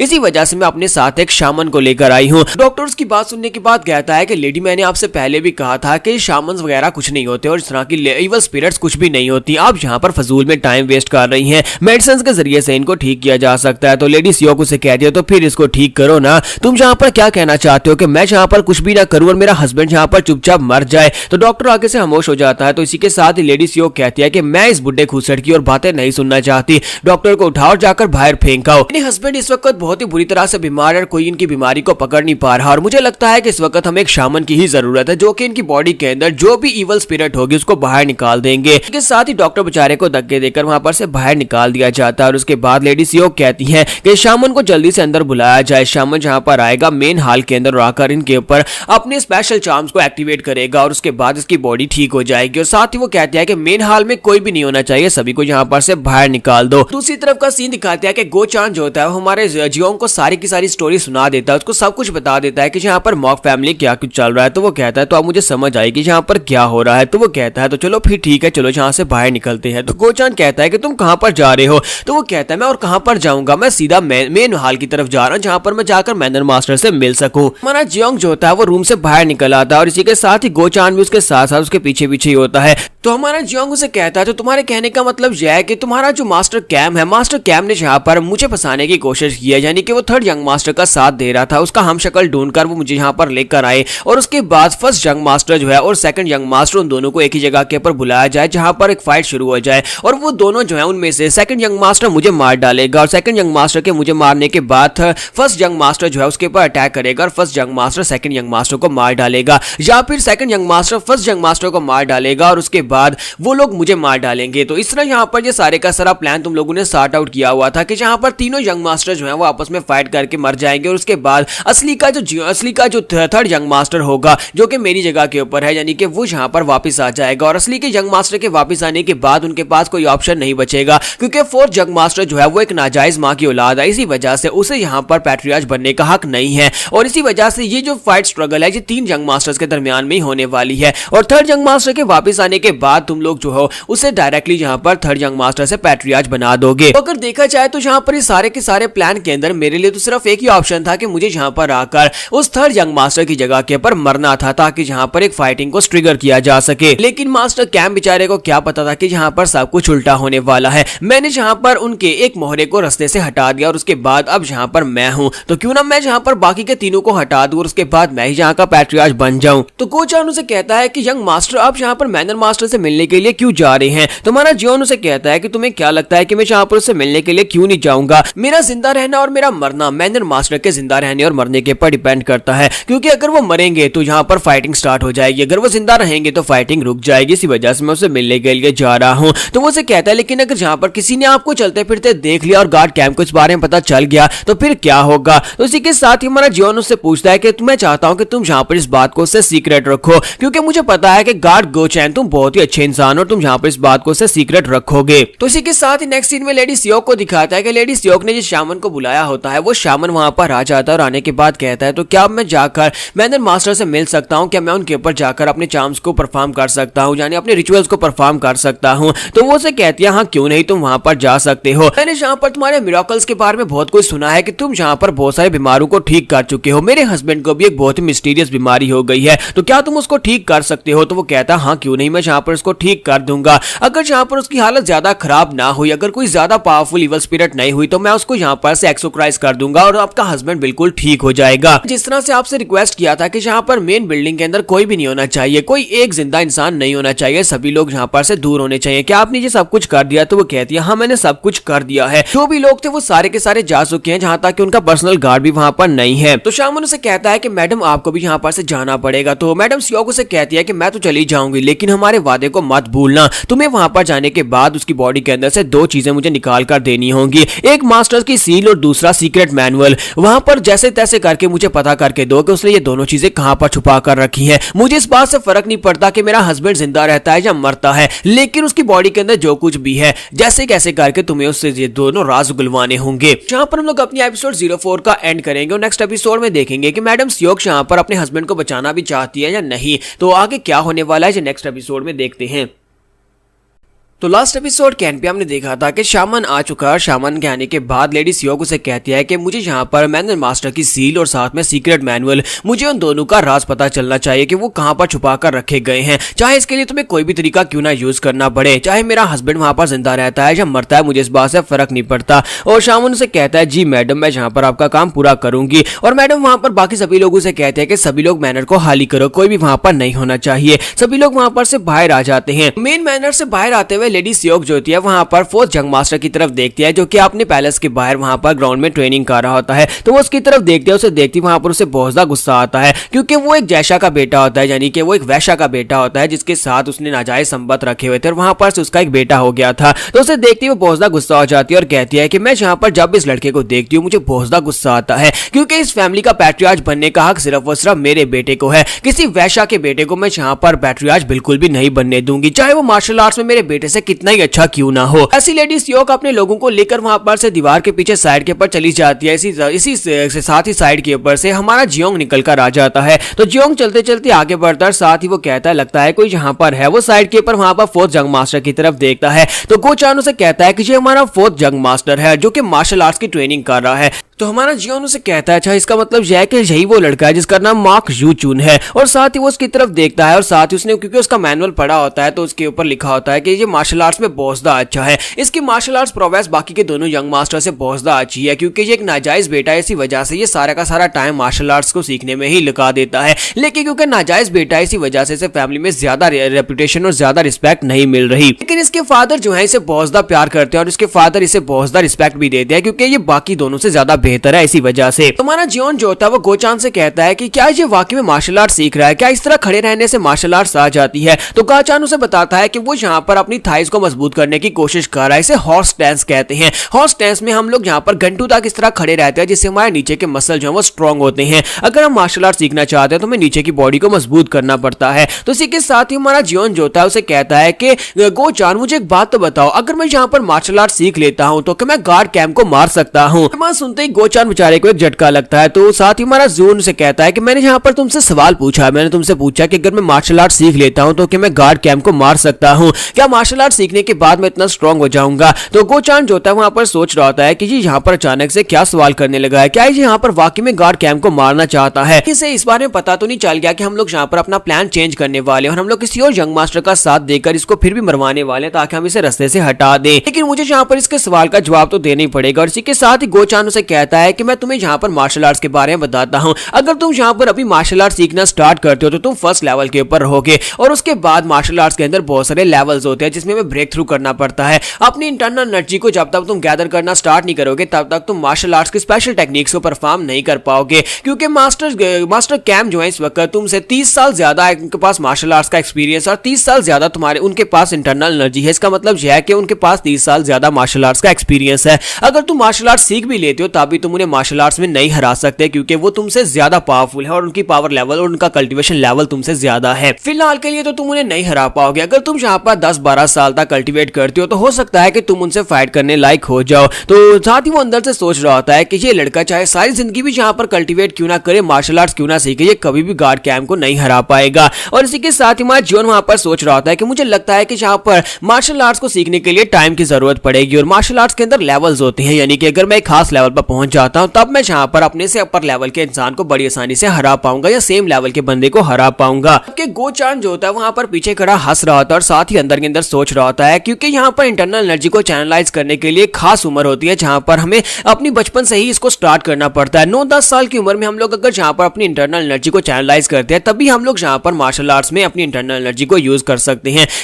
अब यह लड़का जिस उम्र में पहुंच चुका है ये कभी भी यहाँ पर अपनी इंटरनल एनर्जी को यूज नहीं कर पाएगा और ना ही इनर की को एक्टिवेट कर पाएगा। तो हमारा जियोन जो होता है पीछे की तरफ घूमता है और उसकी आंखों के पास जाकर अपने गूंठे रखता है और कहता है मुझे यहाँ पर तुम्हारी आंखों के अंदर से बहुत ज्यादा सिनिस्टर सी फीलिंग आ रही है, जैसे कि तुम यहाँ पर मुझे सारी बातें नहीं बता रहे। अगर मैं अपना अंगूठा तुम्हारी आंखों के अंदर देकर तुम्हारी आंखों को पॉक कर दूं तो फिर बताओ कि तुम्हें कितना मजा आएगा। और साथ ही हमारा जियोन उसे कहता है कि अब यहाँ पर मैं तुम्हारे सामने एक ऑफर रखने वाला हूँ, अगर तुम यहाँ पर मेरे साथी बन जाते हो और मुझे मार्शल आर्ट्स के बारे में और कुछ बताते हो तो फिर तुम जिंदा रहोगे और तुम्हें यहाँ पर जिंदा रहने का एक मौका मिलेगा। तो इसी के साथ ही गोचान जो होता है उसकी बात मान जाता है। तुम्हारा जियोन सोच रहा होता है कि गोचान जो है ये उसके जितना स्ट्रॉन्ग नहीं है, यानी गार्ड कैंप जितना स्ट्रॉन्ग नहीं है, तो इसे अपनी साइड के ऊपर लाना ज्यादा आसान है, जबकि गार्ड कैंप टाइम जो है वो मेरी साइड के ऊपर कभी भी नहीं आएगा, क्योंकि वो एक बहुत ही काशियस इंसान है। तो गोचान जो होता है वो हमारे जॉन से कहता है कि मुझे लगता है कि हमें ज्यादा देर के लिए यहाँ पर खड़े नहीं रहना चाहिए, हमें जल्दी से यहाँ पर से निकलना चाहिए। तो वो कहता है लेकिन क्यों, मुझे यहाँ पर उसकी मार्शल आर्ट्स देखनी है। तो गोचान उसे कहता है क्योंकि fourth young master third young master यानी कि आपसे पहले जो यंग मास्टर था उससे बहुत ज्यादा नफरत करता है, दोनों में बिल्कुल भी नहीं बनती। तो थर्ड यंग मास्टर कहता है क्यों, यहाँ पर ऐसा क्या हुआ था कि ये दोनों एक दूसरे से नफरत करते हैं।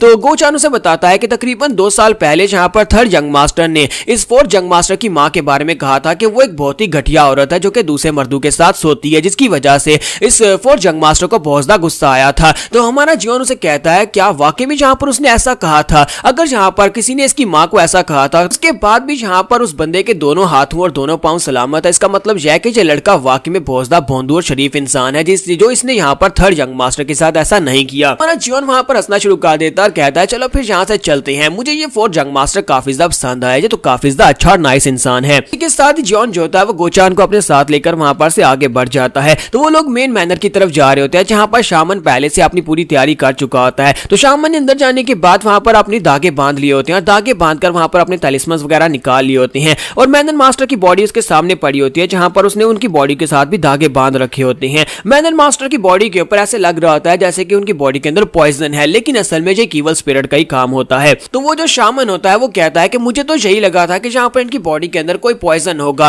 क्योंकि इसकी बॉडी के ऊपर इस तरह के निशान पड़े हुए हैं, लेकिन मुझे लगता है कि ये पॉइजन नहीं है, इसकी बॉडी के अंदर बहुत सारा किलिंग इंटेंट है। ऐसा लग रहा है जैसे किसी बहुत ही पावरफुल ईवल स्पिरिट ने इसकी बॉडी के ऊपर कब्जा कर लिया है और वो अंदर से इसकी बॉडी को खा रही है। लेकिन ये इतने सारे किलिंग इंटेंट को अभी तक बर्दाश्त कर रहा है और अभी तक जिंदा है, इसका मतलब यह है कि ये रेजिस्ट कर रहा है और ईवल स्पिरिट को अपनी बॉडी के ऊपर कब्जा करने नहीं दे रहा। अगर वो उसकी कॉन्शियस माइंड के ऊपर कब्जा कर लेती है तो फिर वो यहाँ पर इसको पूरी तरह से कंट्रोल कर सकती है। मुझे लगता है कि यहाँ पर मुझे इसे बचाने के लिए ये करना ही पड़ेगा, मुझे यहाँ पर इसकी बॉडी के अंदर से ईवल स्पिरिट को निकालना होगा और साथ ही मुझे यहाँ पर मैडम के दिए हुए काम को भी पूरा करना है। फिर चाहे यहाँ पर ये जिंदा रहता है या मरता है मुझे इस बात से फर्क नहीं पड़ता, मुझे बस यहाँ पर मास्टर की सील और साथ में उस सीक्रेट मैनुअल के बारे में जानना होगा कि मैं यहाँ पर अपनी स्पेशल टेक्निक अपने रिचुअल को परफॉर्म करके इसकी बॉडी के अंदर जो ईवल स्पिरिट है उस ईवल स्पिरिट से मैं पूछ सकता हूँ, उससे मैं सवाल पूछ सकता हूँ और वो मुझे यहाँ पर इस मास्टर की मेमोरीज के अंदर जानकर सब कुछ बता देगी। इसी के साथ ही वो अपने पास एक तलिस्मन पेपर निकालता है, तलिस्मन पेपर के ऊपर लिखना स्टार्ट करता है। अब मैं यहाँ पर ये तो नहीं बताऊंगा कि वो यहाँ पर क्या लिख रहा है, क्योंकि आप कहीं का घर पे जाकर ये सब कुछ लिखकर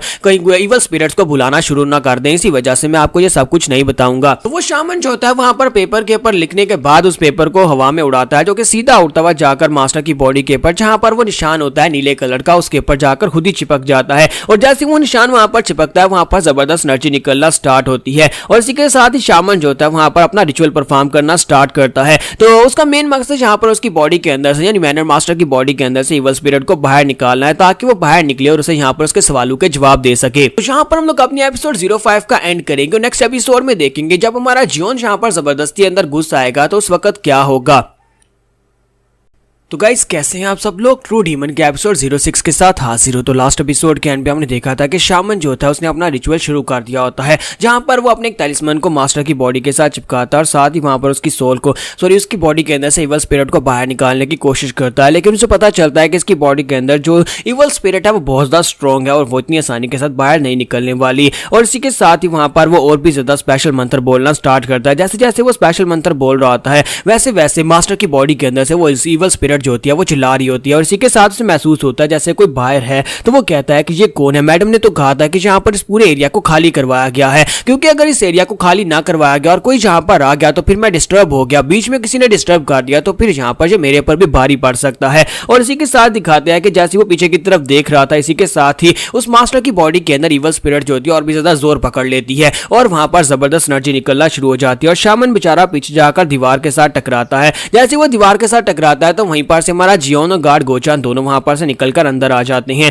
तो वो दोनों कहते हैं कि जी यहाँ पर क्या हो रहा है। तो गोचान भागता हुआ आगे बढ़ता और कहता है कि ये बुड्ढे खुसड़ गए कि तुम मैनर मास्टर की बॉडी के साथ क्या कर रहे हो। कि हमारा जियोन कहता है तो अच्छा ये मैनर मास्टर है और इसी के साथ ही हमारा जियोन आगे जाकर उसको रिस्पेक्ट देता और कहता है फादर मैं यहाँ पर आपसे मिलने के लिए आया हूँ। लेकिन असल में तो वहां पर बेचारा बेहोश पड़ा होता है और उसकी बॉडी के ऊपर तलिस्मस लगे होते हैं, साथ ही धागों के साथ उसकी बॉडी बंधी हुई होती है। तो जियोन कहता है कि ये यहाँ पर हो क्या रहा है, मैं यहाँ पर इसको ग्रीटिंग्स देने के लिए आया और तुम यहाँ पर इसके साथ क्या कर रहे हो। इसी के साथ ही वो शामन जो होता है चिल्लाकर कहता है कि यहाँ पर से दफा हो जाओ, तुम लोग यहाँ पर कर क्या रहे हो। मैडम स्योक से मैंने कहा था कि कोई भी यहाँ पर नहीं होना चाहिए और कोई यहाँ पर मुझे बीच में डिस्टर्ब नहीं करना चाहिए। मैं यहाँ पर एक सेरेमनी परफॉर्म कर रहा हूँ और इसकी बॉडी के अंदर से इवल एनर्जी को निकालने की कोशिश कर रहा हूँ। क्या लेडी स्योक ने तुम्हें इस बारे में बताया नहीं था। तो गोचान उसे कहता है कि तुम्हारी हिम्मत कैसे भी यहाँ पर से मैं बाहर निकालने की। थर्ड यंग मास्टर है, यानी कि इसका तीसरा बेटा है जो यहाँ पर जब चाहे आ सकता है। जबकि हमारा जियोन जो होता है अभी भी जाकर मैनर मास्टर की बॉडी के पास ही खड़ा होता है। तो वो जो शामन होता है वो गार्ड गोचान को बता रहा होता है कि मैं यहाँ पर इतनी मेहनत कर रहा हूँ तुम्हारे मैनर मास्टर की बॉडी के अंदर से इवल स्पिरिट निकालने की, क्या तुम यहाँ पर सारी की सारी मेहनत के ऊपर पानी फेरना चाहते हो। तुम्हें अभी यहाँ पर से बाहर निकलना होगा। इनकी बॉडी के अंदर बहुत सारी पावरफुल इवल स्पिरिट्स हैं। तो ये बात सुनने के बाद गोचान कहता है क्या इनकी बॉडी को किसी ने पोजेस किया हुआ है।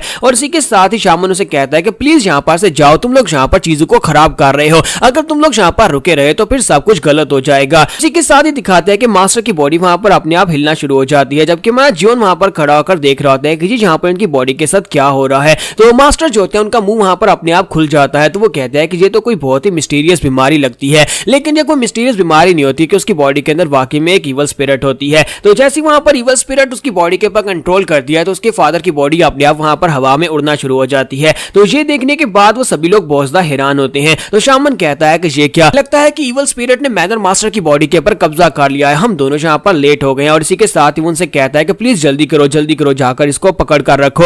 मैं नहीं चाहता कि यहाँ पर रस्सियां टूटे, अगर ये धागे टूट गए तो फिर हम इसको कंट्रोल नहीं कर पाएंगे। और इसी के साथ ही वो जाता है, कहता है कि तुम दोनों को जाकर इसको पकड़ कर रखना होगा। और जियोन और गोचान दोनों ही भागते हुए आगे बढ़ते हैं और जाकर उसके बाजू पकड़ लेते हैं। जब वो उसके बाजू पकड़ लेते हैं तो शामन इसी के साथ फिर से वहां पर रिचुअल परफॉर्म करना स्टार्ट करता है। वो अपने पास एक तलिस्मन बनाता है, उस तलिस्मन को मैनर मास्टर की बॉडी के ऊपर लगा देता है, उसके माथे के ऊपर चिपका देता है। तो गोचान ने वहां पर उसका बाजू बड़े कसकर पकड़ा होता है, लेकिन मैनर मास्टर वहां पर रेजिस्ट कर रहे होते हैं और उसके बाजू को भी वहां पर तोड़ने की कोशिश करते हैं। तो गोचान कहता है कि अबे बुड्ढे खूसट कहेंगे, जल्दी करो ना, यहाँ कहीं कि तुम चाहते हो कि ये हमारा बाजू तोड़ दे। तो शामन उनसे कहता है कि इनकी बॉडी पहले से ज्यादा स्ट्रांग हो चुकी है क्योंकि इनकी बॉडी के अंदर जो इवल स्पिरिट है वो इनको कंट्रोल कर रही है और इनकी मार्शल प्रोवेस तो पहले से बहुत ज्यादा थी। इसी के साथ ही दिखाते हैं कि मास्टर की बॉडी के ऊपर जो इवल स्पिरिट होती है वो वहां पर स्नेक की टाइप में होती है, वहां पर जैसे पॉइजन आगे की तरफ बढ़ता है, बिल्कुल एक सांप की तरह वो आगे की तरफ बढ़ रही होती है। और मैंने मास्टर सॉरी शामन जो होता है वहां पर उनसे कहता है अगर ये इवल स्पिरिट ने तुम्हारी बॉडी के ऊपर कब्जा कर लिया तो फिर तुम्हें भी ये मिस्टीरियस बीमारी लग जाएगी। और इसी के साथ ही वो उनके बाजू के ऊपर से स्नेक की तरह आगे की तरफ बढ़ती है गोचान की तरफ। तो गोचान वहां पर रोना शुरू कर देता है और कहता है कि बुड्ढे घुसट तू मुझे भी यहाँ पर मरवाना चाहता है, ये मेरी बॉडी के ऊपर चाहने वाली है, ये मेरे बाजू के ऊपर चढ़ जाएगी। और इसी के साथ ही वो बेचारा वहां पर अपना बाजू भी नहीं छुड़वा पा रहा था क्योंकि मैनर मास्टर ने उसका बाजू पकड़ लिया होता है। तो साइड के ऊपर से हमारा जियोन निकलता है, अपना ब्लेड लेकर मैनर मास्टर का बाजू ही काट देता है। वो मैनर मास्टर का हाथ वहां पर काट देता है जिससे मैनर मास्टर की पकड़ छूट जाती है। और ये देखने के बाद गोचान और साथ में शामन बेचारा दोनों बहुत ज्यादा हैरान हो जाते हैं कि ये इसने क्या काट दिया, इसने तो मैनर मास्टर का हाथ ही काट दिया। तो जैसे ही वो उसका हाथ काटता है तो इसी के साथ ही दिखाता है कि वो एनर्जी का सांप जो होता है वो वापस मैनर मास्टर की बॉडी के दूसरे हाथ की तरफ जा रहा था ताकि वहां से किसी और के ऊपर चिपक सके। तो हमारा जियोन वहीं पर से कहता है कि लगता है कि ये अभी तक यहाँ पर एक्टिव है। और इसी के साथ वो अपना ब्लेड घुमाता है और मैनर मास्टर का बाजू पहले उसने हाथ के आगे से काटा था, अब यहाँ पर वो उसके कंधे के पास से उसका पूरा बाजू ही काट देता है। तो जैसे ही वो उसका पूरा बाजू काट देता है तो ये देखने के बाद गोचान कहता है कि मैं इस मॉन्स्टर को यहाँ पर लेकर ही क्यों आया, इस तरह तो ये मेरे मैनर मास्टर की पूरी बॉडी को ही टुकड़े टुकड़े कर देगा उस इवल स्पिरिट को इसकी बॉडी से निकालने के लिए। मैनर मास्टर की बाजू का कटा हुआ हिस्सा वहीं पर ग्राउंड के ऊपर गिरा पड़ा होता है। उसने पहले उसका हाथ काटा था और उसके बाद उसका बाजू कंधे के पास से काट दिया था। और इसी के साथ ही गोचान को दिखाता है कि वो उसके बाजू के ऊपर यानी कंधे के ऊपर पट्टी बांध रहा था। तय कहता है कि हमें इसकी ब्लीडिंग को रोकना होगा वरना ये यहीं पर मर जाएगा। और दूसरी तरफ शामन जो था अपना एक तलिस्मन जाकर उसके बाजू के ऊपर लगा देता और कहता है जी यहाँ पर क्या हो गया, मैं तो यहाँ पर इसकी बॉडी के अंदर से कुछ सीक्रेट्स निकलवाने के लिए आया था, लेकिन इन लोगों ने यहाँ पर आकर मैनर मास्टर का बाजू ही काट दिया। मुझे जल्दी से जल्दी यहाँ पर से निकलना होगा क्योंकि अगर बाकी सभी को पता चल गया कि मैं यहाँ पर शामनिज्म परफॉर्म करते हुए इसके दोनों बाजू काट दिए हैं और वो सभी मेरे ऊपर भी इल्जाम लगा सकते हैं और मैं तो यहाँ पर मारा जाऊंगा, वो भी मुफ्त में सिर्फ और सिर्फ 300 सिल्वर कॉइन्स के लिए। जबकि हमारा जियोंग जो होता है अपनी तलवार उसके कंधे के ऊपर लाकर रख देता है। तो इस बात से शामन काफी ज्यादा घबरा जाता है और कहता है कि बेवकूफ ये तुम क्या कर रहे हो, तुम मेरे कंधे पर तलवार क्यों रख रहे हो। जबकि गोचान भी उसे कहता है कि यंग मास्टर ये तुम क्या कर रहे हो, तुम्हारा जियोंग से चुप रहने का इशारा करता है। और इसी के साथ ही वो शामन से कहता है कि अब जल्दी से बताओ कि तुम यहाँ पर इसके साथ क्या कर रहे थे, क्या यही वो चीज थी जो कि इसकी बॉडी के अंदर से इसको मिस्टीरियसली बीमार कर रही थी। तो शामन उसे कहता है क्या तुम देख नहीं पा रहे, तुमने इसका एक बाजू तो काट दिया लेकिन वो बीमारी की जड़ अभी भी उसकी बॉडी के अंदर है। इसकी बॉडी के अंदर एक इवल स्पिरिट है जो कि अभी भी इसे बीमार किए हुए है, अगर हमने इसको ठीक नहीं किया तो ये यहाँ पर मर जाएगा। हमारे पास ज्यादा टाइम नहीं है, हमें जल्दी से जल्दी तुम्हारे मैनर मास्टर की बॉडी के अंदर से उस इवल स्पिरिट को निकालना होगा, या फिर ये कह दो कि तुम भी यहाँ पर मैनर मास्टर को मरा हुआ देखना चाहते हो। तो ये बात सुनने के बाद गोचान उसे कहता है कि इस बात का क्या मतलब है, तुमने कहा कि हम लोग भी इसे मरा हुआ देखना चाहते हैं। तुम्हारा जियोन उसे कहता है कि चलो अब जल्दी से बताओ कि किसने यहाँ पर तुम्हें भेजा था और कौन यहाँ पर मैनर मास्टर को मरा हुआ देखना चाहता है। तो इसी के साथ उस बेचारे के पास कोई ऑप्शन नहीं होता। तुम्हारा जियोन कहता है कि अब जल्दी से बताना स्टार्ट करो, अगर मैं अपने बाप का बाजू काट सकता हूँ तो फिर तुम्हारी गर्दन भी काट सकता हूँ। तो वो कहता है अच्छा ठीक है मैं यहाँ पर तुम्हें बताता हूँ। ये सब कुछ फर्स्ट लेडी सियोक का किया जा रहा है। फर्स्ट लेडी सियोक जो है वो मैनर मास्टर की बॉडी के अंदर से कुछ राज उगलवाना चाहती है। उसे यहाँ पर मैनर मास्टर की सील और साथ में एक सीक्रेट मैनुअल का पता चाहिए, जो कि मैं इनकी बॉडी के अंदर जो इवल स्पिरिट है उससे सवाल पूछ सकता हूँ। लेकिन उन्हें यहाँ पर मैनर मास्टर की बिल्कुल ही परवाह नहीं है। उन्हें पता है कि इस प्रोसीजर के दौरान मैनर मास्टर की जान भी जा सकती है, लेकिन फिर भी उन्होंने यहाँ पर मुझे ये करने का कहा। वो चांद जैसे वहां पर मैनर मास्टर की सील और सीक्रेट मैनुअल के बारे में सुनता है, वो कहता है लगता है कि लेडी सियोक ने कमीनापन दिखा दिया। वो यहाँ पर अपने बेटे को नया से लीडर बनाने के लिए कुछ भी करने को तैयार है, यहाँ तक कि अपने हस्बैंड को मारने के लिए भी तैयार है। गोचान जो होता है वो जियोंग से कहता है कि यंग मास्टर हमें यहाँ पर मैनर मास्टर की जान बचानी होगी, चाहे कुछ भी हो जाए हमें इन्हें जिंदा रखना होगा। अगर ये यहाँ पर मर जाते हैं तो फिर फर्स्ट यंग मास्टर यहाँ पर नया लीडर बन जाएगा और उसके बाद आप यहाँ पर मारे जाएंगे। तुम्हारा जियोन कहता है कि इसका मतलब यह है कि हम लोगों ने यहाँ पर उसके प्लान को फेल कर दिया, हमने यहाँ पर बीच में आकर मैनर मास्टर की जान बचा ली है। जबकि शामन उसे कहता है कि यंग मास्टर मैं यहाँ पर मैनर मास्टर की जान बचा सकता हूँ, कुछ भी हो जाए मैं यहाँ पर उनकी जान बचाने की कोशिश करूंगा। तुम्हारा जियोन उसे कहता है नहीं, मैं यहाँ पर तुम्हें जान बचाने का तो बिल्कुल भी नहीं कह रहा, मैं चाहता हूँ कि यहाँ पर तुम अपने उसी रिचुअल को परफॉर्म करो और इसकी बॉडी के अंदर से इवल स्पिरिट को निकाल कर उससे पूछो कि मैनर मास्टर की सील और साथ में वो सीक्रेट मैनुअल इसने कहां पर छुपा कर रखे हैं। पहले जो काम तुम लेडी सियोक के लिए करने वाले थे, अब वो काम तुम्हें मेरे लिए करना होगा। ये बात सुनने के बाद शामन और गोचान दोनों ही काफी हैरान होते हैं कि क्या ये यहाँ पर इसको बचाने के लिए आया या फिर ये सिचुएशन का फायदा उठा रहा है। तो यहाँ पर हम लोग अपनी एपिसोड 06 का एंड करेंगे। नेक्स्ट एपिसोड में देखेंगे क्या हमारे जियोन को यहाँ पर से कुछ मिल पाएगा, हमारे जियोन को सीक्रेट मैनुअल और उनकी सील जो है वो दोनों मिल जाएंगे या नहीं, हम लोग नेक्स्ट एपिसोड में देख पाएंगे। तो गाइस कैसे हैं आप सब लोग। ट्रू डीमन के एपिसोड 07 के साथ हाजिर हो। तो लास्ट एपिसोड के एंड पे हमने देखा था कि हमारा जियोन शामन से कहता है कि ये प्लान बिल्कुल वैसा ही रहेगा जैसा लेडी सियोक का था। तुम्हें इसकी बॉडी के अंदर से उस स्पिरिट को बुलाकर उससे पूछना होगा कि वो सीक्रेट मैनुअल और साथ में इसने अपनी सील कहां पर रखी है, तुम्हें ये काम अब मेरे लिए करना होगा। तो शामन कहता है कि मैं यहाँ पर किन मॉन्स्टर लोगों में फंस गया हूँ, इन्हें यहाँ पर मैनर मास्टर की कोई परवाह नहीं है, सिर्फ और सिर्फ उसके सीक्रेट्स जानना चाहते हैं। और उसके बाद शामन जो होता है फिर से वहां पर अपनी जो स्ट्रिंग्स होती है उनको तैयार करता है और कहता है कि मैं फिर से यहाँ पर अपने धागे तैयार कर रहा हूं, बस इन धागों को यहाँ पर टूटने मत देना। और साथ ही वहां पर वो एक वुडू डॉल बनाता है और कहता है मेरी तैयारी यहाँ पर मुकम्मल हो चुकी है। तुम्हारा जियोन कहता है कि ये वुडू डॉल तुमने यहाँ पर क्यों बनाई है, इसका क्या मकसद है। तो वो कहता है कि हम लोग यहाँ पर इसे वेसल बॉडी के तौर पर यूज करने वाले हैं। जब उसकी बॉडी के अंदर से यानी तुम्हारे मास्टर की बॉडी के अंदर से इवल स्पिरिट को निकाला जाएगा तो उसे यहाँ पर किसी चीज के अंदर ट्रैप करना होगा और हम लोग उस इवल स्पिरिट को इस लकड़ी की डॉल के अंदर ट्रैप कर लेंगे और उसके बाद इसे आसानी से यहाँ पर से रिमूव किया जा सकता है। हम लोग यहाँ पर उस इवल स्पिरिट को धोखा देंगे, जब उसे बॉडी के अंदर से बाहर निकालेंगे तो उसे ऐसा लगेगा कि मैनर मास्टर की बॉडी वो है और वो इस लकड़ी की डॉल के अंदर आ जाएगा।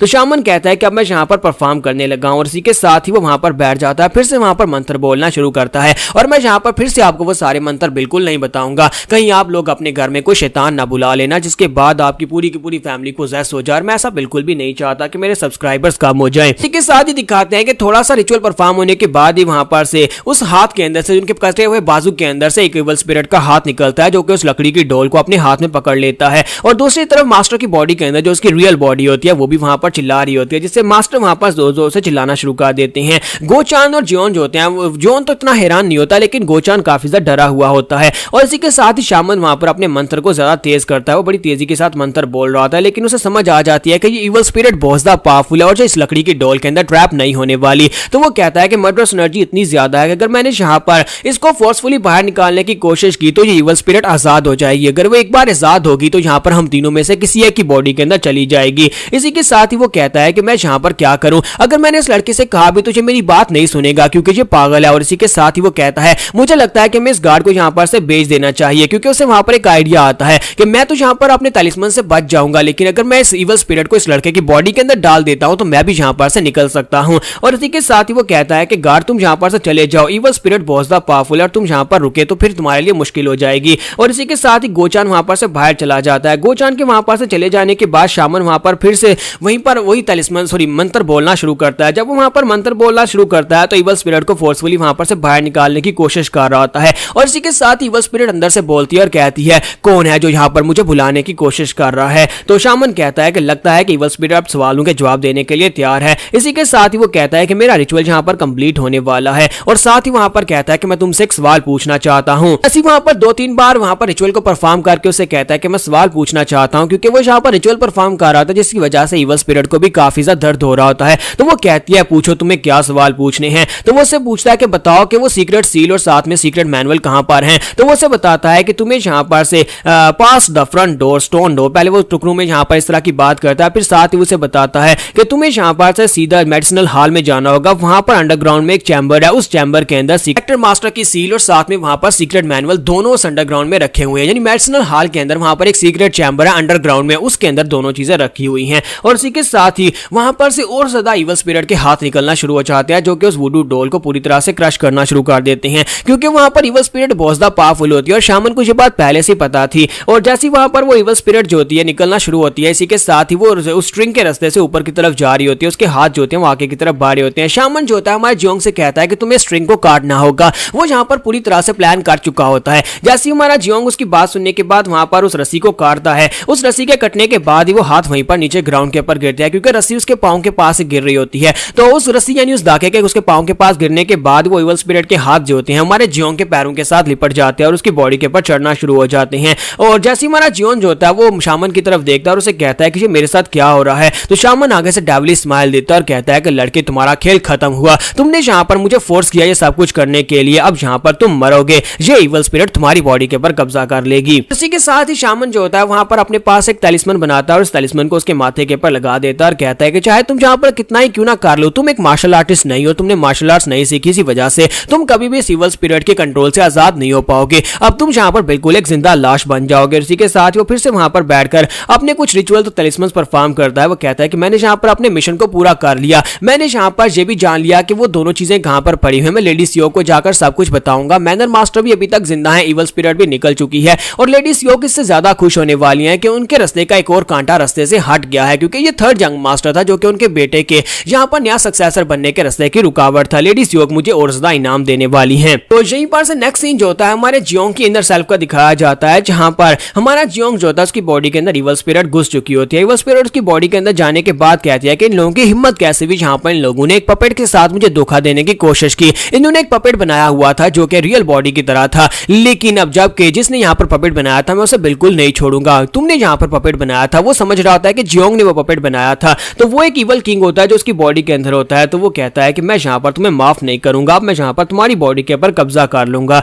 तो साथ ही वो काफी ज्यादा खुश होता है और कहता है कि इस लड़के की बॉडी बहुत ज्यादा यंग है, मुझे लगता है कि ये लड़के की बॉडी मेरे लिए परफेक्ट है, उस बूढ़े खुसड़ की बॉडी से तो यही ज्यादा बेहतर है। कोई जो इवल किंग होता है वो उसे कहता है कि अब मैं यहाँ पर तुम्हारी बॉडी के ऊपर कब्जा करूंगा और उसके बाद तुम्हारी कॉन्शियसनेस हमेशा के लिए तुम्हारे डीप सी के अंदर सील हो जाएगी और उसके बाद मैं यहाँ पर आजाद जहां पर चाहूं वहां पर जा सकता हूं। लेकिन इसी के साथ हमारे जियोंग को वहां पर अपने इनर सेल्फ की मेमोरीज दिखाई देना स्टार्ट होती हैं। हमारा जियोंग जो होता है वो माउंटेन्स की तरफ गया होता है जहां पर से जड़ी बूटियां ला सके। वो एक झरने के पास जाता है, वहां पर से जाकर कहता है कि ये प्लेस ये तो कुछ जानी पहचानी लगती है, ये तो वही जगह है जहां पर मैं हमेशा जड़ी बूटियां लेने के लिए आता हूं। लगता है कि मैं उसी जगह के ऊपर जहां पर मैं अपने ग्रैंडपा के साथ रहता था। ये जगह तो बहुत ज्यादा पीसफुल है, इस माउंटेन के ऊपर मैं हमेशा आता हूं। मैं इसके बारे में इतना कुछ इसलिए जानता हूं क्योंकि मैं अपने बचपन से यहीं पर इस माउंटेन के ऊपर अपने ग्रैंडपा के साथ रहा हूं और हमेशा अपने ग्रैंडपा के साथ या फिर अकेले इस जगह के ऊपर आता रहा हूं, कभी यहाँ पर से पानी लेने के लिए और कभी यहाँ पर से जड़ी बूटियां लाने के लिए। साथ ही वो कहता है लेकिन आज मुझे यहाँ पर काफी अजीब सी फीलिंग आ रही है और वो अपनी पानी की बाल्टी भरता है, वापस घर की तरफ चल पड़ता है और कहता है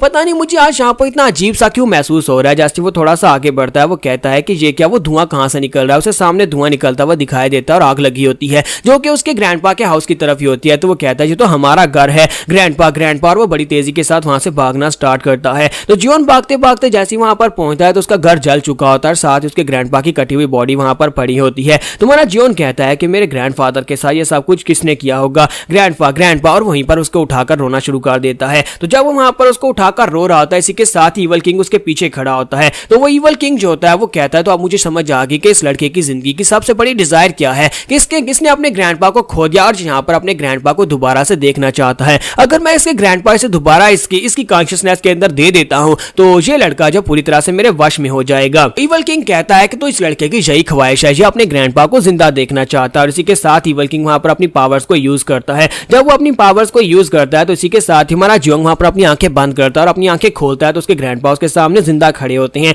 वो उसे कहते हैं कि तुम इस बुढ़े आदमी की मदद नहीं करोगे बेटा, जल्दी से आओ और आकर मेरी मदद करो। वहां पर बैठे बैठे कर क्या रहे हो? तो जियोंग कहता है कि ये क्या, ये तो मेरे ग्रैंडफादर हैं, लेकिन वो तो मर गए थे, ये जिंदा कैसे हो गए? लेकिन इसी के साथ ही इवल किंग जो होता है उसकी माइंड के ऊपर पूरा कंट्रोल करके उसे दिखाता है कि उसके ग्रैंडपा वाकई में जिंदा हैं। वो भागता हुआ जाता है अपने ग्रैंडपा के साथ, जाकर लिपट कर रोना शुरू कर देता है और कहता है ग्रैंडपा ग्रैंडपा मैं आपको जिंदा देखकर बहुत ज्यादा खुश हूँ। तो ग्रैंडपा कहता है कि जरा आराम से, तुम तो यहाँ पर मेरे साथ लिपट कर मुझे नीचे गिराने वाले थे। तो जब हमारा जियोन वहां पर अपने ग्रैंडपा के साथ लिपट कर वहां पर उनके साथ प्यार कर रहा होता है, इसी के साथ ही वो इवल किंग जो होता है वो कहता है कि यही इंसान की कमजोरी है कि वो हमेशा अपने पास में खोए रहते हैं। जब तक वो अपने पास को दीमक की तरह चाटते रहेंगे तब तक इंसान कभी यहाँ पर तरक्की नहीं कर सकते। तब तक तुम यहाँ पर अपने ग्रैंडपा की मेमोरीज को फील करते रहोगे तब तक मैं तुम्हारी बॉडी के ऊपर कंप्लीट कंट्रोल कर चुका हूँगा। तो यहाँ पर एपिसोड 07 का एंड करेंगे। नेक्स्ट एपिसोड में देखेंगे क्या जियोन इतनी आसानी के साथ यहाँ पर इस इवल किंग को अपनी बॉडी के ऊपर कंट्रोल करने देगा, क्योंकि वो खुद भी एक मॉन्स्टर है और इतनी आसानी से ये इवल किंग उसकी बॉडी पे कंट्रोल तो नहीं कर पाएगा।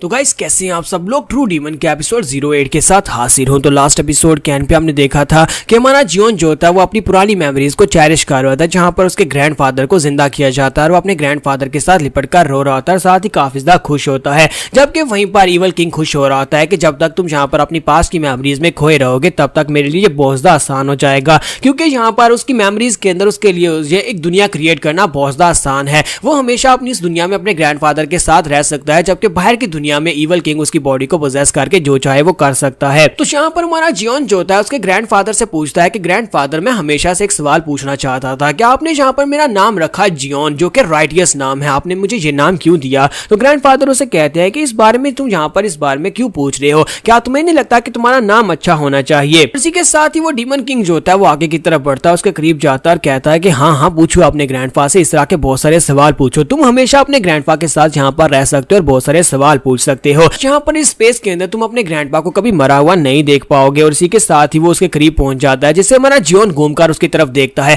तो वह डीमन किंग कहता है कि ये क्या हुआ, इस लड़के ने यहाँ पर मुझे कैसे देख लिया? तो इस बात से वो काफी ज्यादा घबरा जाता है और कहता है ये इम्पॉसिबल है। और इसी के साथ ही हमारा जियोन वहीं पर उसी की मेंटल स्पेस के अंदर उसके मुंह को पकड़ लेता है। वो अपना हाथ आगे बढ़ाता है, उसे वहां पर पकड़ लेता है और उसे कहता है तुम्हें क्या लगा था कि तुम यहाँ पर मुझे इस तरह की मेमोरीज दिखाकर मुझे कंट्रोल कर पाओगे? तुम्हें क्या लगता है कि मैं यहाँ पर इस तरह का सीन देखकर बहुत ज्यादा खुश हो जाऊंगा? हाँ मैं खुश हुआ, मैं अपने ग्रैंडपा को दोबारा जिंदा देखकर बहुत ज्यादा खुश हुआ, लेकिन मेरे ग्रैंडपा मर चुके हैं। डीमन किंग इस बात से हैरान हो रहा है कि इसकी स्पिरिचुअल स्पेस के अंदर मुझे देख कैसे सकता है। तो हमारा जियोन उसे कहता है कि ये बहुत ज्यादा अनोइंग है कि मेरे ग्रैंडफादर को जो मर चुके हैं मेरी आंखों के सामने मैंने मरता हुआ देखा और तुम यहाँ पर उन्हें मेरे सामने दोबारा से जिंदा करके ले आए हो। और मुझे लगता है कि तुमने यहाँ पर इस बात को गलत समझ लिया, तुम्हें लगा कि ये मेरी ख्वाहिश है, तुम्हें लगा कि ये मेरी ख्वाहिश है कि मेरे ग्रैंडफादर दोबारा से जिंदा हो जाएं और मैं यहाँ पर उनके साथ एक अच्छी जिंदगी गुजारूं। लेकिन असल में मेरी इस वक्त सबसे बड़ी ख्वाहिश पता है क्या है? मेरी इस वक्त सबसे बड़ी ख्वाहिश यह है कि मैं उस बंदे को ढूंढूं, उस किलर को ढूंढूं जिसने मेरे ग्रैंडफादर को मारा था और उसको मारकर मैं अपना बदला ले सकूं। मैं सिर्फ और सिर्फ एक ही ख्वाहिश के साथ अभी जिंदा हूं कि मैं ग्रैंडफादर की मौत का बदला लेना चाहता हूं। इसी के साथ ही हमारा जियोन जो होता है वहां पर जब डेविलिश स्माइल देता है तो डीमन किंग बहुत ज्यादा घबरा जाता है और कहता है कि ये कमीना यहाँ पर मेरी सोल के अंदर कहां से घुस रहा है? ऐसा कैसे हो सकता है कि इसका इतना ज्यादा किलिंग हो रहा निकल रहा है? ये बहुत ज्यादा मर्डरस एनर्जी है, ये तो मेरी मर्डरस एनर्जी से भी ज्यादा है। हालांकि मैं एक स्पिरिचुअल एक डीमन किंग हूं जो कि यहाँ पर दूसरों को मारने के लिए बना है। तो वो डीमन किंग बहुत ज्यादा घबरा जाता है और कहता है कि मुझे जैसे तैसे यहाँ पर से निकलना होगा, या तो मुझे इसकी बॉडी के अंदर, इसकी कॉन्शियसनेस के अंदर डीप गहराई में जाना होगा जहां पर से मैं इसकी मेमोरीज को अरेज कर सकूं, या फिर मुझे यहाँ पर इसकी बॉडी के अंदर से बाहर निकलना होगा, वरना ये जानवर तो मुझे यहाँ पर मार डालेगा। ये तो खुद एक मॉन्स्टर है, इसे किसी मॉन्स्टर की क्या जरूरत है? तो डीमन किंग को वहां पर बिल्कुल भी समझ नहीं आ रही होती कि यहाँ पर उसके साथ हो क्या रहा है। वो बेचारा किसी को कंट्रोल करने के लिए आया था और अब यहाँ पर कोई उसे कंट्रोल करने की कोशिश कर रहा है। तो इसी के साथ ग्रैंडफादर वहां पर जियोंग से कहता है कि बेटा जियोंग, तुमने यहाँ पर मुझसे एक सवाल पूछा ना, तुमने पूछा कि मैंने यहाँ पर तुम्हें राइटियस नाम क्यों दिया है, तो मैं तुम्हें यहाँ पर इसकी वजह बताता हूँ। क्योंकि मुझे लगता है कि तुम्हारी बॉडी के अंदर तुम्हारा इनर सेल्फ जो है वो डिमोनिक है,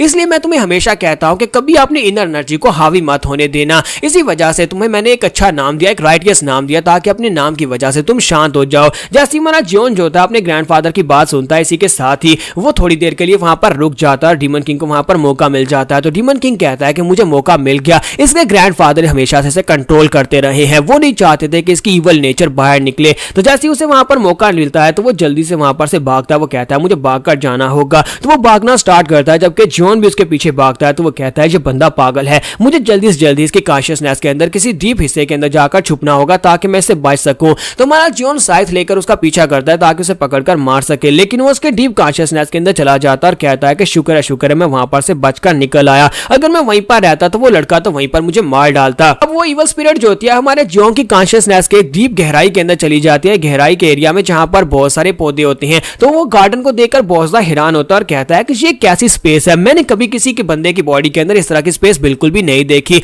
आखिर इसकी मेमोरीज के अंदर ये जगह है ही क्यों। और जैसे वहां पर आसपास देखता है तो उसे वहां पर एक डोर दिखाई देता है, उसके ऊपर सील लगी होती है। तो वो कहता है कि ये क्या, यहाँ पर तो एक डोर है और उसके ऊपर एक तलिस्मन के साथ सील लगी हुई है, लगता है कि किसी ने यहाँ पर इसकी मेमोरीज को सील किया हुआ है, लेकिन कोई यहाँ पर इसके साथ ऐसा क्यों करेगा, इसकी मेमोरीज को क्यों सील करेगा। और इसी के साथ ही वो इवल स्पिरिट जो होती है उस दरवाजे की तरफ आगे बढ़ता है और जाकर कहता है मुझे यहाँ पर इस बात से क्या फर्क पड़ता है कि इसकी मेमोरीज को क्यों सील किया गया है, मुझे बस यहाँ पर इस डोर को ओपन करना है और इसकी सील्ड मेमोरीज के अंदर जाकर इसको कंट्रोल करना है। अगर मैं यहाँ पर इन सील मेमोरीज को कंट्रोल कर पाया तो इस लड़के की कंप्लीट बॉडी मेरी हो जाएगी और जिस तरह का इस लड़के का ऑरा है, जिस तरह का इसका करैक्टर है, मेरे लिए यहाँ पर सर्वाइव करना बहुत ज्यादा आसान होगा, मैं जिसे चाहे बड़ी आसानी से मार पाऊंगा। और इसी के साथ ही वो जाकर दरवाजे को ओपन करने लगता है। जैसे वो दरवाजे को ओपन करने लगता है फिर से वहां पर उसे किलिंग इंटेंट महसूस होता है और वहां पर जो फील्ड के अंदर बहुत ज्यादा रोशनी थी वहां पर अंधेरा होना शुरू हो जाता है। आहिस्ता आहिस्ता करके नीचे ग्राउंड के ऊपर जो घास होती है वो उसके पांव के साथ लिपट जाती है और उसे वहीं पर जकड़ लेती है। इवल स्पिरिट बहुत ज्यादा घबरा जाती है और कहती है कि यहाँ पर हो क्या रहा है, ये सब कुछ रिवर्स क्यों हो रहा है, मैं यहाँ पर कंट्रोल करने के लिए आया हूँ ना कि कंट्रोल होने के लिए आया हूँ। और वो चिल्ला चिल्ला कर कहता है कि यहीं पर रुक जाओ, अगर इसी तरह होता रहा तो तुम तो यहाँ पर मुझे कंप्लीटली डिवावर कर जाओगे और मैं तुम्हारी बॉडी के अंदर एब्सॉर्ब हो जाऊंगा, मेरी एग्जिस्टेंस खत्म हो जाएगी। और वो चिल्ला चिल्ला कर कहता रहता है कि मुझे छोड़ दो, लेकिन वहां पर अंधेरा होते होते कंप्लीट अंधेरा हो जाता है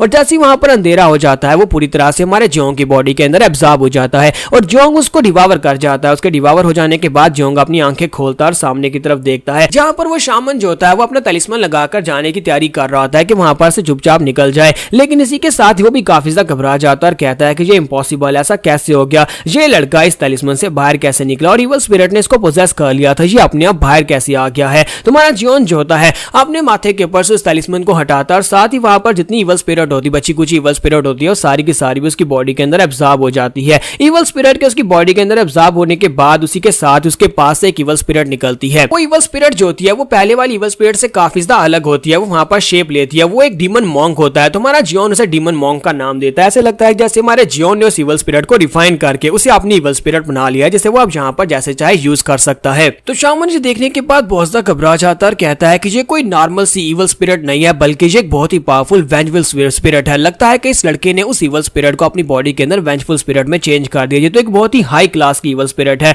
और इसी के साथ ही हमारा जियोन जो था अपने डिमोनिक मॉन्क से कहता है डीमन मॉन्क इसको मार डालो, और जैसे वो उसको ऑर्डर देता है इसी के साथ ही वो शामन के ऊपर अटैक कर देता है। तो उसका मॉन्क जो होता है अपनी पावर्स को रिलीज करते हुए शामन के ऊपर अटैक करता है, लेकिन शामन भी अपनी शामनिक पावर को यूज करते हुए तलिस्मन के साथ उसको ब्लॉक करता है और कहता है ऐसा कैसे हो सकता है, इसने यहाँ पर इवल स्पिरिट को ऑर्डर कैसे दे दिया। इवल स्पिरिट्स जो होती है इनको कंट्रोल नहीं किया जाता, बल्कि इवल स्पिरिट्स हमें कंट्रोल करती है। फिर यहाँ पर इस वेंजफुल स्पिरिट को कैसे कंट्रोल कर रहा है, ऐसा तो नहीं है कि ये इसका मास्टर बन गया। और इसी के साथ ही इवल स्पिरिट जो होती है जब उसके ऊपर खतरनाक अटैक करती है, इसी के साथ ही वो शामन जो होता है अपनी फुल पावर्स को रिलीज करते हुए अपने आप को जैसे तैसे वहां पर बचाता है और वो पीछे की तरफ गिर जाता है। उसके गिरने के बाद उठता है और कहता है कि तुम यहाँ पर ये कर क्या रहे हो, कि डीमन मॉन्क को यहाँ पर पहले से ऑर्डर मिल चुके हैं, तो वो डीमन मॉन्क बिल्कुल भी नहीं रुकने वाला। वो हमारा जबरदस्त डिमोनिक स्माइल देता है और इसी के साथ उसके मुंह के अंदर से बहुत सारे हाथ निकलना शुरू हो जाते हैं और शामन जो होता है बेचारा बहुत ज्यादा घबरा जाता है और उसके पास वहां पर भागने का कोई रास्ता नहीं होता। वो उसे कहता है कि मैं यहाँ पर तुम्हारे लिए कुछ भी करने को तैयार हूँ, प्लीज यहाँ पर मुझे छोड़ दो, मुझे जिंदा छोड़ दो, तो मैं तुम्हारे लिए कुछ भी करूंगा। तो हमारा जियोन उसे कहता है कि नहीं, अब मुझे यहाँ पर तुम्हारी जरूरत नहीं है। तो वो कहता है कि मैं यहाँ पर तुम्हारे काम आ सकता हूँ, क्या यहाँ पर इसलिए कि मैंने तुम्हें धोखा देने की कोशिश की और इवल स्पिरिट को तुम्हारी बॉडी के अंदर छोड़ दिया। तो हमारा जियोन उसे कहता है कि नहीं, मैं तुम्हें सिर्फ और सिर्फ इसलिए नहीं मार रहा, बल्कि मैं तुम्हें इसलिए मार रहा हूँ क्योंकि तुम्हें यहाँ पर उस मैनुअल और सील के बारे में पता है कि उसका सीक्रेट क्या है और वो कहां पर छुपी हुई है। अगर मैंने तुम्हें जिंदा छोड़ दिया तो तुम किसी और को जाकर सीक्रेट बता सकते हो ना, इसलिए अब यहाँ पर तुम्हें मरना होगा। और इसी के साथ ही वो डीमन मॉन्क जो होता है वो शामन की पूरी बॉडी को वहां पर देखते ही देखते पूरे हाथों के साथ कवर कर लेता है और उसको डिवावर कर जाता है। तो यहाँ पर हमारी एपिसोड 08 का एंड हो जाता है। तो नेक्स्ट एपिसोड में देखेंगे अब आगे क्या होने वाला है, क्या हमारा जियोन जहाँ पर से वो सील और साथ में सीक्रेट मैनुअल ले लेगा, और सीक्रेट मैनुअल के अंदर क्या है वो सब कुछ नेक्स्ट एपिसोड में पता चलेगा। तो गाइस कैसे हैं आप सब लोग, ट्रू डीमन के एपिसोड 09 के साथ हाजिर हो। तो लास्ट एपिसोड के एंड पे हमने देखा था कि हमारा जियोन जो होता है वो उस इवल आत्मा जो होती है उसको रिफाइन कर लेता है और उसका एक डीमन मॉन्क बन जाता है, और वो डीमन मॉन्क से कहता है कि डीमन मॉन्क इस शामन को मार डालो, और इसी के साथ डीमन मॉन्क उसके ऑर्डर को फॉलो करते हुए शामन के ऊपर अटैक कर देता है। और शामन जो होता है वहां पर बेचारा बहुत ही बुरी हालत में होता है, क्योंकि उसके मुंह के अंदर से वहां पर बहुत सारे हाथ निकलते हैं जो कि शामन को पूरी तरह से वहां पर कवर कर लेते हैं, और शामन जो होता है बेचारा वहीं पर मर जाता है। शामन वहीं पर चिल्लाते चिल्लाते जब मर जाता है तो हमारा जियोन बाहर जाता है और बाहर जाकर उसे कहता है कि गोचान चलो जल्दी से अंदर आ जाओ। तो गोचान जैसे वहां पर अंदर आता है, अंदर आने के बाद देखता है कि शामन की डेड बॉडी वहां पर पड़ी होती है और बहुत ही बुरी हालत में होती है, जैसे कि किसी इवल आत्मा ने उसके साथ ये सब कुछ किया हो। तो यहीं पर से नेक्स्ट सीन में बाहर का दिखाते हैं कि बाहर हमारे इनर हॉल मास्टर बैठे होते हैं और वो सोच रहे होते हैं क्या ये वाकई में सब कुछ ठीक रहेगा। मुझे मैडम सियोक ने कहा है कि इस वक्त शामन वहां पर अपने रिचुअल को परफॉर्म कर रहा है ताकि वो मैनर मास्टर की बॉडी के अंदर से इवल आत्मा को निकाल सके, इसी वजह से मैं बाहर बैठा जहां पर वेट कर रहा हूँ। मास्टर मैंग जो होते हैं वो मैनर मास्टर के दोस्त होते हैं, इसी वजह से वो यहाँ पर उनको याद कर रहे होते हैं और कहते हैं कि हम दोनों के दरमियान में जो रिलेशनशिप है वो आज का नहीं है,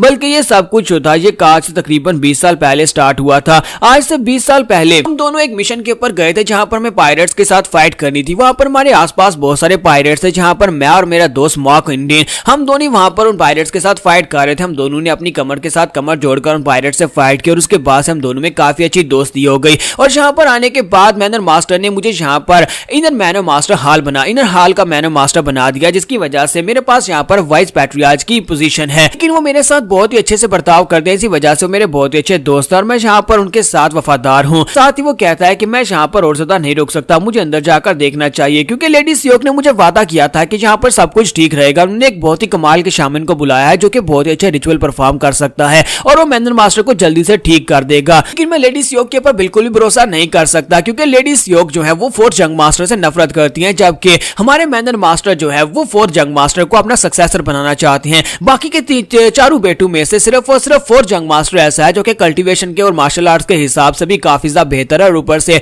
उसका जो नेचर है वो भी यहाँ पर हमारे मैनर मास्टर की तरह का ही है। लेकिन लेडी सियोक ऐसा बिल्कुल भी नहीं चाहती, वो अपने बेटे को अपना यंग मास्टर यानी सक्सेसर बनवाना चाहती है। इसी वजह से मुझे लगता है कि वो यहाँ पर उसके साथ कुछ गलत कर सकती हैं, मैनर मास्टर के साथ कुछ गलत कर सकते हैं उस शामन की मदद से। तो मुझे अभी जाकर देखकर आना चाहिए। तो इसी के साथ ही मास्टर जैंग उठकर खड़े हो जाते हैं और कहते हैं कि मैं लेडी सियोक के ऊपर भरोसा नहीं कर सकता, मैं जल्दी से अंदर जाता हूं, देखकर वापस आ जाता हूं। और इसी के साथ ही वो मेन हॉल की तरफ चल पड़ते हैं जहां पर मैनर मास्टर का रूम होता है। और इसी के साथ ही नेक्स्ट सीन दिखाते हैं जहां पर हमारा गोचान जो होता है अंदर आने के बाद वहां पर शामन की डेड बॉडी देखता है। तुम्हारा जियोन जो होता है वहां पर से एक तलवार उठा रहा था और उसे कहता है क्या तुम यहाँ पर मेरी मदद करोगे, जल्दी से शामन की डेड बॉडी को उठा और वहां पर जाकर मैनर मास्टर की बॉडी के पास रख दो। तो वो उसे कहता है लेकिन तुम यहाँ पर क्या करने वाले हो, तो वो कहता है मैं यहाँ पर सबूत क्रिएट करने वाला हूँ कि यहाँ पर शामन ने सब कुछ किया। और इसी के साथ ही वो आसपास तलवार घुमाना शुरू कर देता है। तो वो आसपास वहां पर अटैक कर रहा था, दीवारों के ऊपर चीजें फेंक रहा था और कहता है कि हमें यहाँ पर पूरी तरह से लोगों को कन्विंस करना होगा कि शामन की बॉडी के अंदर मैनर मास्टर की बॉडी से निकलने वाली इवल आत्मा घुस गई थी, और इसको कंट्रोल करने के बाद उसने यहाँ पर मैनर मास्टर का बाजू भी काट दिया अपनी तलवार के साथ। और साथ ही यहाँ पर ये सब कुछ उसी ने किया,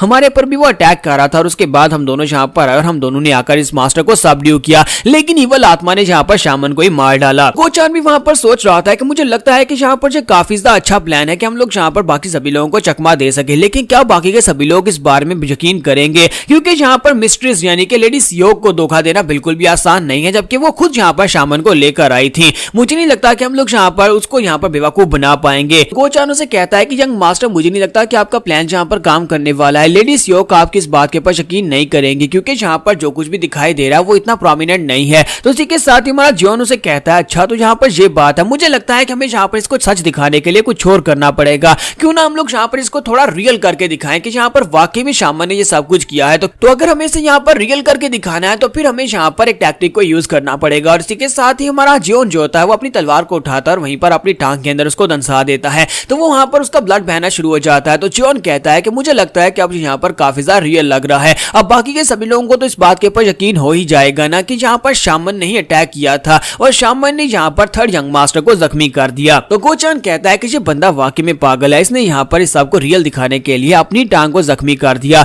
और इसी के साथ ही हमारा जियोन जो होता है वहां पर अपने हाथों के ऊपर भी खून लगा लेता है और कहता है कि मुझे लगता है कि अब यहाँ पर सभी लोग इसके ऊपर यकीन जरूर करेंगे। जबकि गोचान वहां पर सोच रहा था कि इसने यहाँ पर सारी चीजों को कवर करने की कोशिश की, यहाँ तक इसने अपनी टांग को यहाँ पर जख्मी कर लिया। मुझे लगता है कि ये और भी ज्यादा खतरनाक होता जा रहा है, इसका दिमाग जो है वो बिल्कुल एक डेविल की तरह चल रहा है। तो गोचान उसे कहता है कि मैं यहाँ पर तुम्हारी ब्लीडिंग को रोक देता हूँ। तो जियोन कहता है कि नहीं नहीं, ब्लीडिंग होने दो, जितना ज्यादा ब्लड बहेगा उतना ज्यादा लोगों को ज्यादा यकीन आएगा कि वाकई में मेरे पर अटैक हुआ था, और जितना ज्यादा मेरा रंग पीला पड़ेगा उनको और भी ज्यादा यकीन होता जाएगा कि ये मैंने जानबूझकर नहीं किया। उसी के साथ ही दरवाजा खुलता है और मास्टर जैंग वहां पर अंदर आ जाते हैं। मास्टर जैंग जैसे वहां पर अंदर आते हैं और अंदर आने के बाद वो पूरा सीन देखने के बाद बहुत ज्यादा हैरान हो जाते हैं और चिल्लाकर कहते हैं जी यहाँ पर हो क्या रहा है, आखिर तुम लोग यहाँ पर कर क्या रहे हो, ये सब कुछ किसने किया। और साथ ही वो कहते हैं कि तुम सभी लोगों में से कौन यहाँ पर बताएगा कि यहाँ पर क्या हुआ है। तो गोचान चिल्लाकर उसे कहता है कि इन मैनर लॉर्ड यहाँ पर कुछ मिसअंडरस्टैंडिंग है, मैं आपको सारी की सारी बात समझाता हूँ। जब किसी के साथ हमारा जियोन वहां पर एक्टिंग मोड में आ जाता है और उठकर खड़ा होता है और उसे कहता है कि मैनर मास्टर, मुझे लगता है कि आपको जाकर हमारे मैनर मास्टर मेरे फादर को देखना चाहिए। और साथ ही वो वहीं पर नीचे ग्राउंड के ऊपर गिरकर बेहोश हो जाता है। तो ये देखने के बाद वो चिल्लाकर कहता है कि अब यहाँ पर थर्ड यंग मास्टर को क्या हुआ, इसको किसने बुरी तरह जख्मी किया है।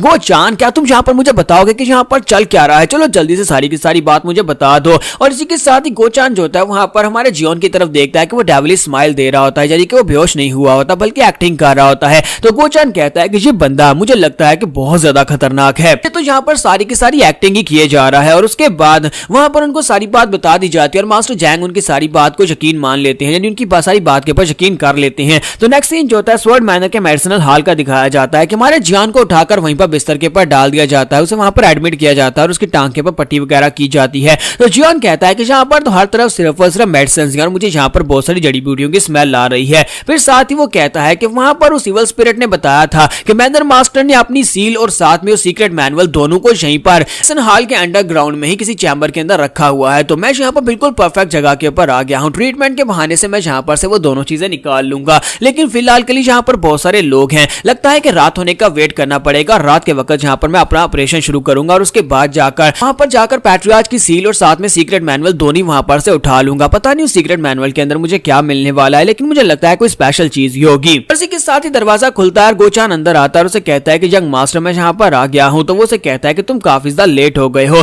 तो मैंने तुम्हें एक काम दिया था, क्या तुमने वो काम कर दिया। तो वो अपने पास से 2 बुक्स निकालता है और उसे कहता है कि हाँ मास्टर, शामन की पोजेशन में काफी सारी बुक्स थी, लेकिन अफसोस मैं सिर्फ और सिर्फ 2 को ही बचा पाया हूँ और बाकी की सारी बुक्स को उन लोगों ने जला दिया है। तो वो कहता है क्या बाकी की सारी बुक्स को उन्होंने जला क्यों दिया। तो वो कहता है कि वो लोग यहाँ पर सच्चाई को छुपाना चाहते हैं, वो किसी को ये नहीं बताना चाहते कि वो लोग खुद यहाँ पर एक शामन को लेकर आए थे और उसी शामन ने यहाँ पर उनके मैनर मास्टर के बाजू काट दिए। इसी वजह से उन्होंने यहाँ पर शामन के रिलेटेड जो कुछ भी था वो सब कुछ जला दिया, यहाँ तक कि शामन की डेड बॉडी को भी जला दिया है। तुम्हारा जियोन उसे कहता है अच्छा तो ये बात है, चलो शुक्र है कि तुम 2 बुक्स तो उठाकर ले आए। और इसी के साथ ही वहां पर उस बुक को पढ़ता है तो एक के ऊपर वहां पर लिखा होता है master choose summary original book of जिनजैंग स्कूल, और दूसरी जो होती है वो फर्स्ट टॉम ऑफ एनोमली होती है, यानी कि ये दोनों बुक्स जो होती हैं ये यहाँ पर आत्माओं के बारे में होती है, इवल स्पिरिट्स के बारे में होती हैं। हमारा जियोन उसे कहता है गोचान तुमने बहुत ही अच्छा काम किया। तो यहाँ पर हम लोग अपनी एपिसोड 09 का एंड करेंगे और नेक्स्ट एपिसोड में देखेंगे कि हमारा जियोन जो है वो इन बुक्स के साथ क्या करने वाला है, क्या वो अपने डिमोनिक मॉन्क को और भी ज्यादा पावरफुल बनाने वाला है, क्योंकि अब उसे पता है कि उसके पास एक इवल स्पिरिट है। और अब यहाँ पर लेडी सियोक का रिएक्शन क्या होने वाला है, क्या लेडी सियोक जो है इस बात के ऊपर इतनी आसानी से यकीन कर लेंगी कि यहाँ पर शामन ने इसको जख्मी किया और सब कुछ शामन ने किया है, क्योंकि वो तो इतनी आसानी से नहीं मानेगी। तो एपिसोड की एक्सप्लेनेशन अच्छी लगी हो तो कमेंट करके जरूर बताइएगा, वीडियो को लाइक करना मत भूलिएगा। Thank you. तो लास्ट एपिसोड के एंड पे हमने देखा था कि हमारे जियोन के हाथ वहां पर शामन की 2 बुक्स लग जाती है, तो वो उन बुक्स को खोलकर पढ़ना शुरू कर देता है। तो गोचान उसकी तरफ घूर घूर कर देख रहा था है। तो जियोन उससे पूछता है कि अब तुम्हें क्या हो गया। तो गोचान कहता है कि अब मुझे यहाँ पर समझ नहीं आ रही कि आप इन बुक्स का करेंगे क्या, ये तो शामन की बुक्स हैं और आपके किसी काम की नहीं है। तो वो कहता है कि मैं सिर्फ और सिर्फ नॉलेज के लिए इनको पढ़ना चाहता हूँ ताकि मेरी यहाँ पर नॉलेज बढ़ सके। और साथ उसे कहता है क्या तुम्हें विंडो के बाहर वो चीज दिखाई दे रही है। तो वो बाहर की तरफ जाकर देखता है, वहां पर उसे कुछ भी दिखाई नहीं देता। तो हमारा जियोन कहता है मुझे लगा ही था कि तुम्हें यहाँ पर कुछ भी दिखाई नहीं देगा, क्योंकि बाहर वहां पर इवल मॉन्क खड़ा होता है तो वो उसे दिखाई नहीं दे रहा था। तुम्हारा जियोन कहता है कि मुझे लगा था कि यहाँ पर तुम्हें कुछ भी दिखाई नहीं देने वाला है, इसी वजह से मैं यहाँ पर इन बुक्स को पढ़ना चाहता हूँ। तो वो कहता है कि यंग मास्टर मुझे यहाँ पर आपकी किसी बात की समझ नहीं आ रही। और इसी के साथ उन्हें बाहर से चिल्लाने की आवाज आती है। लेडी सियोक बाहर वहां पर चिल्ला रही होती है और वो अंदर आने की कोशिश कर रही होती है और इसी के साथ ही वो लोग वहां पर दरवाजे को तोड़कर अंदर आ जाते हैं। जैसे वो लोग वहां पर अंदर आते हैं तो लेडी सियोक के साथ उसके 2 गार्ड्स भी होते हैं, एक लड़की जो कि इसकी मेड होती है और साथ में उसके साथ एक बॉडी गार्ड होता है। तो लेडी लेडी सियोक वहां पर आने के बाद कहती है कि मुझे यहाँ पर तुमसे बात करनी है। तो जियोन कहता है हाँ क्यों नहीं मैडम, हम लोग बात कर सकते हैं। तो वहां पर आने के बाद जैसे वहां पर उसे कहते हैं कि मैं तुमसे बात करनी होगी, तो इसी के साथ ही दिखाता है कि गोचान सबसे पहले उसे ग्रीट करता है और साथ ही उसका नाम पुकारता है, जिसकी वजह से वह जियोन को समझ आ जाती है कि यही यहाँ की फर्स्ट लेडी है, यानी कि लेडी सियोक यही है, जो कि काफी ज्यादा कमीनी है। सियोक क्लैन के बारे में कहा जाता है कि सियोक क्लैन एक मार्शल आर्ट्स का क्लैन है और वहां पर सभी लोग मार्शल आर्ट्स को सीखते हैं और लेडी सियोक की मार्शल आर्ट्स भी काफी ज्यादा बेहतर है। और अगर देखा जाए तो इसकी कल्टीवेशन लेवल जो है वो इस वक्त गार्ड कैम के कल्टीवेशन लेवल के बराबर हो सकती है। दोनों इस वक्त फर्स्ट लेवल के मार्शल आर्टिस्ट हैं, इसी वजह से मैं अगर जहां पर इसे चाहूं भी तब इसे फाइट नहीं कर पाऊंगा, क्योंकि अगर मैं फिलहाल के लिए मास्टर कैम को नहीं हरा सकता तो मैं इसको भी नहीं हरा सकता। तो मुझे यहाँ पर फिलहाल के लिए इससे रिस्पेक्ट से बात करनी पड़ेगी। तो इसी के साथ जियोन उसे वहां पर ग्रीट करता है, बड़ी अच्छे तरीके से ग्रीट करता है और उसे कहता है मैं यहाँ पर इस कंडीशन में आपके सामने अपना सर तो नहीं झुका सकता, ना ही खड़ा हो सकता हूं, तो प्लीज मुझे माफ करिएगा क्योंकि मेरे टांग के ऊपर चोट लगी हुई है। तो गोचान वहां पर सोच रहा था कि इस लड़के ने जहां पर बड़ी तमीज के साथ लेडी सियोक से बात किया, मुझे लगता है कि यहाँ पर बात बन जाएगी, शायद लेडी सियोक को इसके ऊपर विश्वास हो जाए कि शामा ने ये सब कुछ किया है। और इसी के साथ ही लेडी सियोक उसे कहती है कि क्या तुम्हें लगता है कि मैं यहाँ पर तुम्हारी ग्रीटिंग्स को लेने के लिए आई हूँ। जियोन कहता है कि सॉरी, इस बात का क्या मतलब था। और इसी के साथ ही लेडी सियोक आगे बढ़ती है और आगे बढ़ने के बाद वो अपना हाथ जो होता है जहां पर उसका जख्म होता है वहां पर उसके अंदर दंसा देती है, वहां पर उसके जख्म के ऊपर उसको रगड़ना शुरू करती है ताकि उसके अंदर से और ज्यादा ब्लड निकले। तो वो उसे कहती है कि अच्छा तो यहाँ पर से तो नीचे से ब्लड निकल रहा है, मुझे तो लगा था कि शायद तुमने वैसी पट्टी लपेटी हुई है, इसका मतलब यह है कि तुम्हें वाकई में यहाँ पर चोट लगी है। लेकिन क्या तुम्हें लगता है कि बाकी सभी की तरह मैं तुम्हें बेवकूफ दिखाई देती हूँ जो मैं इस बात के ऊपर यकीन कर लूंगी कि तुम यहाँ पर एक चोट लगवा ली, वो भी शामन के हाथों से। मुझे लगता है कि तुमने खुद यहाँ पर अपनी तलवार के साथ अपनी टांग को जख्मी किया है ताकि तुम ये सब कुछ सभी को सच दिखा सको। लेकिन तुमने यहाँ पर एक चीज को मिस कर दिया, वो शामन जो था उस शामन को मैंने यहाँ पर पर्सनली हायर किया था। और शामन्स के बारे में मैं ये बात तो जानती हूँ कि शामन्स अपने रिचुअल्स के दौरान कभी भी यहाँ पर इवल स्पिरिट्स के हाथों पोजेस नहीं होते। इसका मतलब यह है कि मुझे नहीं पता कि तुमने ये सब कुछ कैसे किया, लेकिन वो सब कुछ तुम्हारा किया धरा है। इसी के साथ ही वो जियोन के मुंह पर एक थप्पड़ मारती है और कहती है कि तुम कीड़े कहेंगे, तुम्हारी हिम्मत कैसे भी यहाँ पर मुझे बेवकूफ बनाने की, तुम्हें क्या लगा था कि मैं यहाँ पर तुम्हारी इन बातों के ऊपर यकीन कर लूंगी।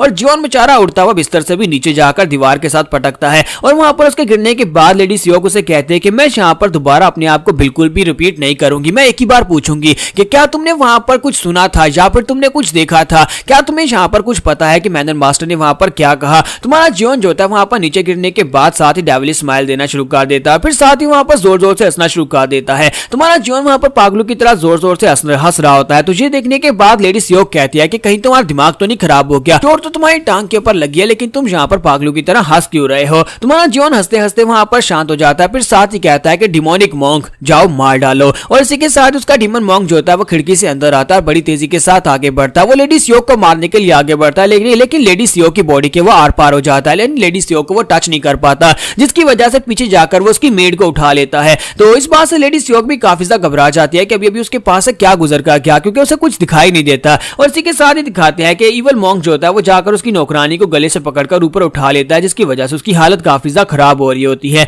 ये देखने के बाद लेडी सियोक कहती है ऐसा कैसे हो सकता है, लगता है कि इसी फिनोमिना की वजह से इसने यहाँ पर उस शामन को भी मारा होगा, क्योंकि शामन की हालत बिल्कुल ऐसी हो गई थी जैसी मेरी नौकरानी की हो रही है। जियोन इसी के साथ आगे बढ़ता लेडी सियोक के कान में जाकर उसे कहता है कि मुझे पता है कि तुम यहाँ पर पैट्रियार्च की सील और साथ में सीक्रेट मैनुअल को ढूंढना चाहती हो, अगर तुम्हें वो दोनों चाहिए तो मुझे लगता है कि तुम्हें यहाँ पर मेरे साथ जरा तमीज से बात करनी चाहिए। और इसी के साथ उसका गार्ड भी वहां पर उस नौकरानी को बचाने की कोशिश कर रहा होता है, क्योंकि वो नौकरानी बहुत ही बुरी हालत में होती है। तो हमारा जियोन उसे कहता है कि तुम्हें नहीं लगता कि तुम्हें यहाँ पर मेरे साथ निगोशिएट करना चाहिए, ना कि यहाँ पर आकर अग्रेसिव तरीके से मेरे पर अटैक करना चाहिए। और अगर तुम यहाँ पर मेरे साथ इसी तरह बर्ताव करती रही तो मुझे लगता है कि मुझे सीक्रेट मैनुअल की डील किसी और के साथ जाकर करनी पड़ेगी, क्योंकि मेरे पास और कोई चॉइस नहीं है। मुझे लगता है कि मुझे सेकंड यंग मास्टर के पास जाना चाहिए या फिर फोर्थ यंग मास्टर, वो भी काफी ज्यादा बेहतर है। अगर मैं जाकर वो मैनुअल उसे दे देता हूं तो फिर बताओ कि यहाँ पर क्या होगा। जबकि तुम यहाँ पर मुझे बहुत ही बुरे तरीके से ट्रीट कर रही हो, तो मुझे लगता है कि मुझे सेकंड यंग मास्टर को जाकर वो सीक्रेट मैनुअल दे देना चाहिए और उसके बाद सेकंड ब्रदर जो है वो यहाँ का नया पैट्रियार्च बन जाएगा और तुम्हारे बेटे को मरवा देगा। तो ये बात सुनने के बाद लेडी सियोक जो होती है वहीं पर खामोश हो जाती है, क्योंकि जब वहां पर हमारा जियोन उसे फोर्थ यंग मास्टर का कहता है कि उसके टैलेंट्स काफी ज्यादा अच्छे हैं और उसका बाप उसे यहाँ पर पैट्रियार्च भी बनवाना चाहता है, तो मुझे लगता है कि ये वाला जो सीक्रेट मैनुअल है उसे मिलना चाहिए। लेडी सियोक को उसकी बातें सुनने के बाद और भी ज्यादा गुस्सा आता है और इसी के साथ ही लेडी सियोक जो होती है उसी के साथ उसके सामने घुटने टेक देती है और कहती है कि ठीक है मैं यहाँ पर हार मानती हूँ। जबकि हमारा जियोन उसे कहता है कि आज बाहर काफी ज्यादा ठंड है, मुझे लगता है कि तुम्हें यहाँ पर अपने और अपने लोगों का ध्यान रखना चाहिए। और इसी के साथ ही हमारा जियोन जो होता है वहां पर रूम से बाहर निकल आता है। लेडी सियोक जो होती है वहां पर से वापस अपने रूम में आती है और वो बहुत ज्यादा गुस्से में होती है। वो अपनी घर की चीजें उठा कर पटक रही होती है और गुस्से के साथ कहती है कि वो कमीना मेरे साथ इस तरह से बात कैसे कर सकता है।